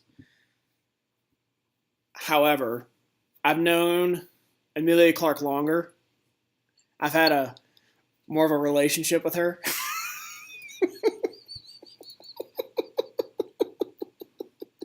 so to speak. And I don't even mean in a sexual way. I meant in a loving the TV show kind of way and just, watching her character develop kind of way. Yeah. And being a fan of her character. I never really had that with Jennifer Aniston. Right. Even though I like Friends and I loved her. I didn't watch it live. I mean, I got into Friends when it was off the air, just about. Yeah. I'm the same way. But yeah, so I watched every episode of Game of Thrones live since season 4. So I got to go Amelia Clark. Yeah. So that'll do it, man. I kept you way longer and about what I told you it would be. It'd be about 3 hours. And I don't think you have a problem with it at all. I don't. Not even a little bit. And I'm probably going to have you on. I don't know about next week. Next week I'm going out of town. And I'm working. But we'll get one in before Thrones, though. So we've got like 3. Let's try. I'm going to shoot to get you and Chaz on at the same time. Yeah, that'd be cool. In 2 weeks. And we can really break it down. And That'd hopefully by then another trailers come out. I would really enjoy that, for sure. Well, all right, my man. Thank you for spending 3 hours with me. This is by far the longest show we've ever done. Yeah, and like you said, I think we both kind of thought this was going to happen. So, because that was awesome. I wanted to finish what we did last week. We really didn't. We did it a little bit, but yeah, I had some computer problems last week, and we ended up having to cancel. And then this Barstool bracket came out, and you were already on it Friday night, texting me, dude, we got to do this. We got to do this, and sure enough, we did. And then obviously I forgot about opening day starting. I'm like, oh, well, I got to get Steven on then. So just kind of worked out. And like I said, we got time to do Thrones and Marvel stuff, so we ain't worried about it. Yeah, absolutely. Well, I'll let you get to bed. I'm going to be up for a little bit because I'm a night owl. But, yeah, it's 1:30 here, and I'll be up for easily another hour. But thank you for coming on, my man. That time. Yeah, thanks, brother. Thanks for having me. Yep, always a pleasure. Take it easy, my man. Later.